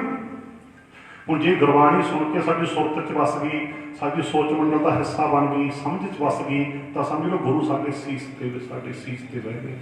ਬੋਲੋ ਸਤਿਨਾਮ। ਬਿਠਾਉਣਾ ਨਾ ਗੁਰੂ ਨੂੰ, ਸੀਸ ਤੇ ਬਹਾਉਣਾ ਹਰ ਵੇਲੇ, ਹਰ ਥਾਂ। ਲਓ ਜੀ, ਇਹ ਗੱਲ ਸੀ ਨਾ, ਅਸਲੀਅਤ ਤਾਂ ਇਹੀ ਹੈ। ਤੇ ਹੁਣ ਗੁਰੂ ਦੀ ਬਾਣੀ ਸੁਣ ਕੇ ਵਸਾਉਣੀ ਸੀ ਖੋਪੜੇ 'ਚ, ਠੇਠ ਪੰਜਾਬੀ, ਸਿਰ 'ਚ, ਸੁਰਤ 'ਚ, ਸਮਝ 'ਚ। ਪਰ ਕੀ ਕਿਹਾ ਜਾ ਰਿਹਾ ਹੈ? ਗੁਰਬਾਣੀ ਵੜ ਗਈ ਕਹਿੰਦੇ ਨਾਰੀਅਲ 'ਚ। ਕਹਿੰਦੇ ਨੇ ਨਾ, ਕਹਿੰਦੇ ਗੁਰਬਾਣੀ ਨਾਰੀਅਲ 'ਚ ਵੜ ਗਈ, ਤੁਸੀਂ ਨਾਰੀਅਲ ਖਾ ਲਿਓ। ਕਮਾਲ ਹੋ ਗਈ। ਨਾਰੀਅਲ ਹੱਥ ਲਾ ਕੇ ਵੇਖੋ, ਮੈਂ ਤਾਂ ਦੇਸੀ ਢੰਗ ਨਾਲ ਹੀ ਕਹਿਣਾ ਹੁੰਦਾ ਹਰ ਗੱਲ, ਤੁਸੀਂ ਵੇਖ ਲਿਓ, ਭਾਵੇਂ ਘਰ ਜਾ ਕੇ ਦੇਖ ਲਿਓ, ਭਾਵੇਂ ਇੱਥੇ ਦੇਖਣਾ ਇੱਥੇ ਦੇਖ ਲਿਓ, ਮੈਂ ਤਾਂ ਦੇਖ ਲਵਾਂ। ਨਾਰੀਅਲ ਤੋਂ ਤਾਂ ਨਰਮ ਹੀ ਹੈ, ਚੁੱਭਦੀਆਂ ਉਂਗਲਾਂ ਨਹੀਂ ਹੈ ਨਾ। ਕਿਵੇਂ ਲੱਗਦਾ ਭੈਣੋ? ਨਾਰੀਅਲ ਤੋਂ ਸਾਡਾ ਖੋਪੜਾ ਨਰਮ ਹੈ ਕਿ ਸਖਤ ਹੈ? ਇਹਨਾਂ ਦੱਸ ਦਿਓ। ਨਰਮ ਹੈ। ਇਹ ਖੋਪੜੇ 'ਚ ਤਾਂ ਵੜ ਗਈ, ਨਾਰੀਅਲ 'ਚ ਪਤਾ ਨਹੀਂ ਕਿਵੇਂ ਵੜ ਗਈ। ਗੁਰੂ ਸਤਿਨਾਮ। ਫਿਰ ਜਦੋਂ ਖੋਪੜੇ 'ਚ ਵਸਾ ਲੈਂਦੇ, ਖੋਪੜੇ 'ਚ ਸੁਣ ਕੇ ਖੋਪੜੇ 'ਚ ਇੱਥੇ ਕਿਉਂ ਨਹੀਂ ਵੜੂਗੀ? ਨਾਰੀਅਲ 'ਚ ਵੜ ਜਾਂਦੀ ਹੈ, ਖੋਪੜੇ 'ਚ ਕਿਉਂ ਨਹੀਂ ਵੜਦੀ? ਖੋਪੜੇ 'ਚ ਕਿਉਂ ਨਹੀਂ ਵੜੇਗੀ? ਜੇ ਖੋਪੜੇ 'ਚ ਵੜ ਜਾਂਦੀ ਬਾਣੀ, ਕੋਈ ਗੱਲ ਬਣ ਜਾਂਦੀ ਬਾਣੀ ਮੋਟੀ, ਅਕਲ ਆ ਜਾਂਦੀ, ਸਮਝ ਆ ਜਾਂਦੀ। ਲਓ ਜੀ, ਇਹ ਨਹੀਂ ਕੰਮ ਹੋਇਆ। ਦੇਖੋ ਕਮਾਲ ਹੋ ਗਈ, ਨਾਰੀਅਲ 'ਚ ਵੜ ਗਈ ਬਾਣੀ। ਤੇ ਜਾਂ ਤਾਂ ਕਈ ਘਰਾਂ ਦੇ ਵਿੱਚ ਬਸ ਉਹ ਜਿਉਂ ਦੇਖਦੇ ਆ, ਜੇ ਜਿਉਂ ਵਧੀਆ ਹੋ ਜਾਣ ਕਹਿੰਦੇ ਬੱਲੇ ਬੱਲੇ ਬੱਲੇ ਬੱਲੇ, ਪਾਠ ਲੱਗ ਗਿਆ, ਪਾਠ ਲੱਗ ਗਿਆ। ਜਿਉਂ ਤਾਂ ਖੇਤਾਂ 'ਚ ਵੀ ਹੋ ਜਾਂਦੇ। ਸਾਡੇ ਇੱਕ ਮਖੌਲੀ ਗ੍ਰੰਥੀ ਸੀ, ਹੁਣ ਤਾਂ ਚੱਲ ਲਿਖਿਆ, ਮਖੌਲੀ ਦਾ ਸੁਭਾਅ ਨਹੀਂ ਹੁੰਦਾ, ਉਹ ਠੀਕ ਸੀ, ਉਹ ਤਾਂ ਮਖੌਲੀ ਦਾ ਸੁਭਾਅ ਹੁੰਦਾ ਕਈਆਂ ਦਾ, ਹੱਸਣ ਦਿਆ। ਉਹ ਇੱਕ ਘਰ ਪਾਠ ਪ੍ਰਕਾਸ਼ ਹੋਣਾ, ਮੇਰਾ ਖਿਆਲ ਇਹ ਗੱਲ ਵੀ ਤੁਹਾਨੂੰ ਬਹੁਤ ਵਾਰੀ ਦੱਸੀ ਹੈ ਪਹਿਲਾਂ, ਕਿ ਉਹਨੂੰ 22 ਸਾਲ ਹੋ ਗਏ ਆਪਾਂ ਨੂੰ ਪ੍ਰਚਾਰ ਕਰਦਿਆਂ, ਵੀ ਗੱਲ ਤਾਂ ਕੋਈ ਨਾ ਕੋਈ ਹਰ ਥਾਂ 'ਤੇ ਸੁਣਾਈ ਹੁੰਦੀ ਹੈ। ਉਹ ਜਿਸ ਵੇਲੇ ਇੱਕ ਘਰ ਪਾਠ ਪ੍ਰਕਾਸ਼ ਹੋਣਾ ਤੇ ਉਹ ਘਰ ਦੇ ਨਾਲ ਕਾਫੀ ਆਉਣ ਜਾਣ ਮੈਨੂੰ ਕਹਿੰਦੇ ਵੀ ਤੁਸੀਂ ਵੀ ਲਾਜ਼ਮੀ ਆਇਓ, ਆਪਣੇ ਨਾ ਸਹਿਜ ਪਾਠ ਪ੍ਰਕਾਸ਼ ਹੋਣਾ। ਮੈਂ ਕਿਹਾ 7 ਵਜੇ ਚਲੋ ਮੈਂ ਚਲਿਆ ਗਿਆ। ਉਹ ਜਿਸ ਵੇਲੇ ਗਾਹਾਂ ਉਹਦਾ ਜਾਨੀ ਕਿ ਗ੍ਰੰਥੀ ਸਿੰਘ ਦਾ ਮੂੰਹ ਪਰਲੇ ਪਾਸੇ ਸੀ, ਵੀ ਮੈਂ ਪਹੁੰਚ ਕੇ ਜਦੋਂ ਮੈਨੂੰ ਦੇਖਿਆ ਨਹੀਂ ਉਹਨੇ, ਪਰ ਮੈਂ ਵੇਖ ਲਿਆ ਵੀ ਉਹਨੇ ਨਾ ਕੱਢ ਕੇ ਗੀਜੀ ਜੋ ਕੁੜੀ ਉਹਦੇ ਵਿੱਚ ਕੋਈ ਚਿੱਟਾ ਜਿਹਾ ਸੀ ਕੁਛ, ਤੇ ਛੇਤੀ ਦੀ ਨਾਲ ਲਾਤਾ ਮਿੱਟੀ 'ਚ ਜੌਂ ਜੇ ਪਾਉਣ ਵੇਲੇ, ਜਿੱਥੇ ਜੌਂ ਜੇ ਪਾਏ ਸੀ ਨਾ ਰਲਾਤਾ। ਮੈਂ ਦੇਖ ਲਿਆ, ਉਹਨੂੰ ਨਹੀਂ ਪਤਾ ਲੱਗਿਆ। ਜਿਸ ਵੇਲੇ ਉਹ ਪਾ ਕੇ ਇੱਧਰ ਨੂੰ ਹੋਇਆ ਤੇ ਵੇਖਿਆ ਉਹਨੇ, ਕਹਿੰਦਾ ਤੁਸੀਂ ਆ ਗਏ। ਮੈਂ ਤਾਂ ਉਦੋਂ ਆਇਆ ਜਦੋਂ ਤੂੰ ਸਮਝ ਗਿਆ। ਉਹ ਕਹਿੰਦਾ ਅੱਛਾ। ਤੇ ਜਿਸ ਵੇਲੇ ਮੈਂ ਇਹ ਕੀ ਸੀ ਵੀ ਕੀ ਕੀਤਾ ਹੈ, ਮੈਨੂੰ ਬਿਲਕੁਲ ਸਮਝ ਨਾ ਆਈ, ਕਿਉਂਕਿ ਆਪਣਾ ਕਈ ਵਾਰੀ ਸੋਚ ਚ ਗੱਲ ਆਉਂਦੀ ਨਹੀਂ, ਸਮਝ ਚ ਆਉਂਦੀ ਨਹੀਂ, ਕਲਿੱਕ ਕਰਦੀ ਨਹੀਂ। ਮੈਂ ਕਿਹਾ ਵੀ ਇਹ ਕੀ ਹੋਇਆ? ਕਹਿੰਦਾ ਕੀ ਦੇਖਿਆ ਤੁਸੀਂ?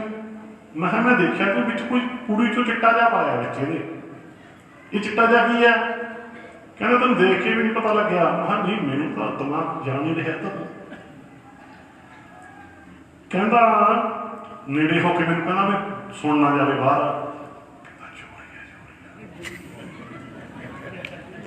ਮੈਨੂੰ ਇਹ ਨਾ ਸਮਝ ਆਈ।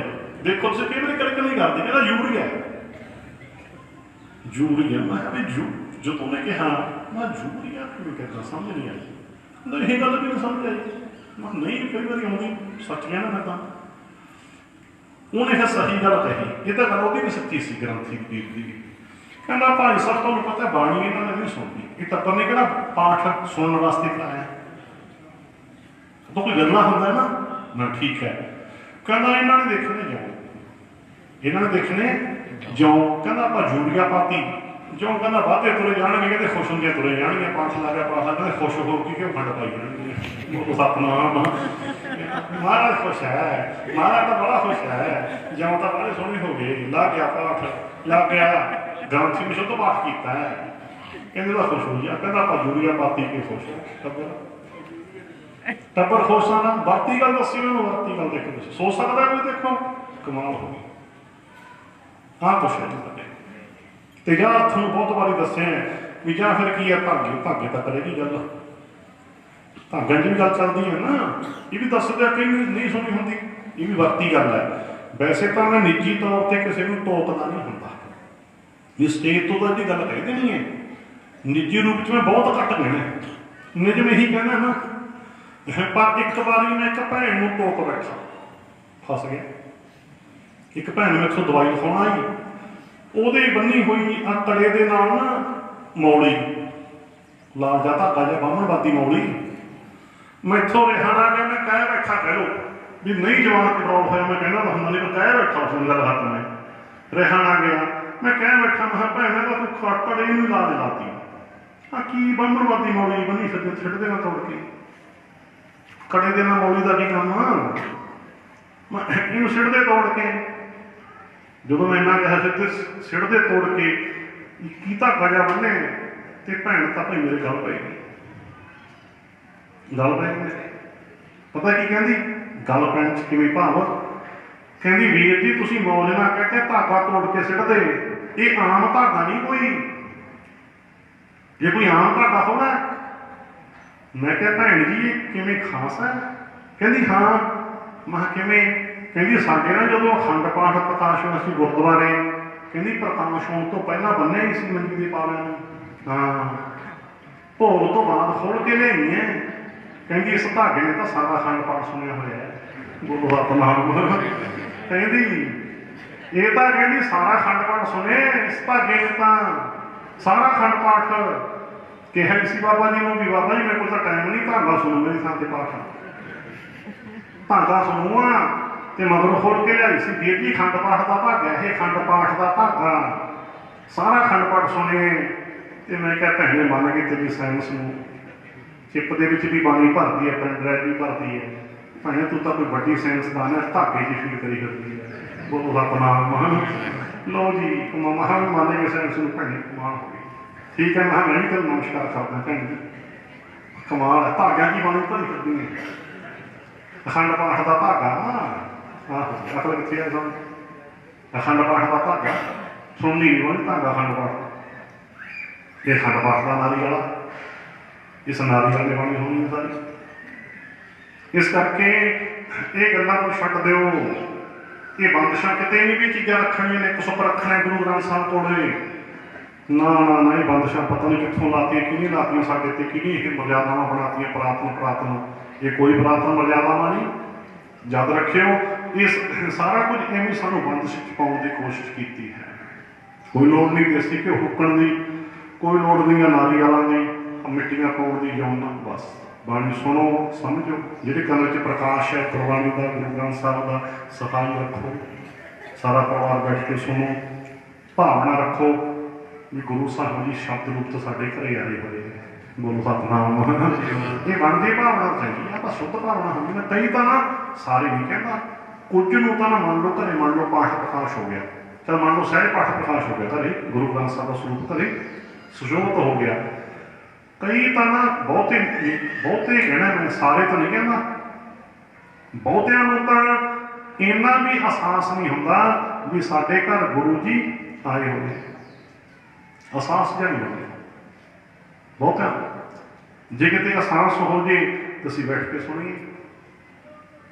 ਆਪਾਂ ਕਿਸੇ ਨੂੰ ਧਰ ਲੈ ਜੀ ਆਮ ਬੰਦੇ ਨੂੰ ਵੀ ਸੌਖਾ ਢੰਗਣਾ ਕਹਿੰਦੇ ਆ, ਚਲ ਮੈਂ ਆਪਣੇ ਤੇ ਲਾ ਕੇ ਕਹਿੰਦੇ ਵੀ ਮੰਨ ਲਓ ਤੁਸੀਂ ਮੈਨੂੰ ਕੋਈ ਘਰ ਲੈ ਜਾਓ, ਲਿਜਾ ਕੇ ਘਰੇ ਬਹਾ ਲਓ ਤੇ ਮੁੜ ਕੇ ਕੋਲੀ ਨਾਲ ਬੈਠਣ ਗੱਲਬਾਤ ਹੀ ਨਾ ਕਰੋ, ਸੁਣੀ ਨਾ ਕੋਈ ਕੁਛ, ਕਿ ਮੈਂ ਕੀ ਕਹੂੰ ਬੋਲੋ। ਆਮ ਜਿਹਾ ਬੰਦਾ ਵੀ ਮੈਂ ਕਹੂੰ ਕਮਾਲ ਹੈ, ਇਹ ਜੀ ਨੇ ਇਹ ਘਰ ਲੈ ਕੇ ਮੁੜ ਕੇ ਬਾਤ ਹੀ ਨਹੀਂ ਪੁੱਛੀ, ਮੁੜ ਕੇ ਤੇ ਫਿਰ ਸੋਚੋ ਜਿਹੜੇ ਗੁਰੂ ਗ੍ਰੰਥ ਸਾਹਿਬ ਨੂੰ ਘਰ ਲੈ ਗਏ, 9 ਦਿਨ ਗੁਰੂ ਗ੍ਰੰਥ ਸਾਹਿਬ ਜੀ ਘਰ ਲਾਇਆ ਏ ਤੇ ਟੱਬਰ ਕੋਲ ਬੈਠ ਕੇ ਸੁਣੇ, टब्बर ने कोल बैठ के सुनते फल का। यही हालत है ना कोई बहुत लोगों की, सारे की नहीं कहा, बहुतों की बस पै गया भोग, सहज पाठ का भोग पै गया। जिहड़े कमरे च गुरु ग्रंथ साहब जी कह गए, सुनिया तो नहीं, चलो कह गए ना, जित पीता मत दूर होए, वरल पवा विच आए, अपना पराया ना पछाणी, खसमों धक्के खाए। के जे सुनिया होंदा तो घरों शराब निकल जाती, पर सुनिया नहीं। जिहड़े घर च जिहड़े कमरे च गुरु ग्रंथ साहब 9 दिन ला गए, वह मन मुका के ना सुबह समाप्ति हो गई, विदा हो गया गुरु साहब स्वरूप। शाम को उस कमरे च बोलो बहुतियां दे उस कमरे च सोफे लग गए, शराब के डट्टां दे बोतलों के डट खुल गए। ਜਿਹੜੇ कमरे ਦੇ ਵਿੱਚ 9 दिन नहीं बैठे सी बाणी सुनन, ਹੁਣ ਜਦੋਂ ਸ਼ਰਾਬਾਂ ਦੀਆਂ ਬੋਤਲਾਂ ਦੇ ਗਾਂਟ ਖੁੱਲ ਗਏ, ਹੁਣ ਹਰੇਕ ਹੀ ਉਸ ਕਮਰੇ ਵਾਂਗੂ ਇੱਦਾਂ ਭਜਦਾ ਜਿਵੇਂ ਬਿੱਲੀ, ਬੋਲੋ ਜਿਵੇਂ ਬਿੱਲੀ ਚੂਹਿਆਂ ਨੂੰ ਭਜਦੀ, ਜਿਵੇਂ ਬਿੱਲੀ ਚੂਹਿਆਂ ਵੱਲ ਭਜਦੀ ਹੈ ਨਾ, ਹੁਣ ਉਸ ਕਮਰੇ ਨੂੰ ਸਾਰੇ ਜਾਂਦੇ ਨੇ, ਇੱਕ ਦੂਜੇ ਨੂੰ ਇਸ਼ਾਰੇ ਵੀ ਕਰਦੇ ਨੇ, ਇੱਧਰ ਬੈਠੇ ਹੋਣ, ਇੱਧਰ ਨੂੰ। ਆਹੀ ਹਾਲ ਹੈ ਨਾ ਬਣਿਆ ਕਿ ਸਾਡਾ, ਜੇ ਸੁਣਿਆ ਹੁੰਦਾ ਗੁਰੂ ਨੂੰ ਤੇ ਜੀਵਨ ਬਣ ਜਾਂਦਾ। ਇਸ ਕਰਕੇ ਭਾਈ ਆਪਾਂ ਸਮਝਿਆ ਸੀ ਵੀ ਕਈ ਤਰ੍ਹਾਂ ਦੀਆਂ ਬੰਦਿਸ਼ਾਂ ਲਾਤੀਆਂ, ਕਈ ਤਰ੍ਹਾਂ ਦੀਆਂ ਬੰਦਿਸ਼ਾਂ ਵਿੱਚ ਬਾਣੀ ਨੂੰ ਪਾਉਣ ਦੀ ਕੋਸ਼ਿਸ਼ ਕੀਤੀ। ਇਹ ਤਾਂ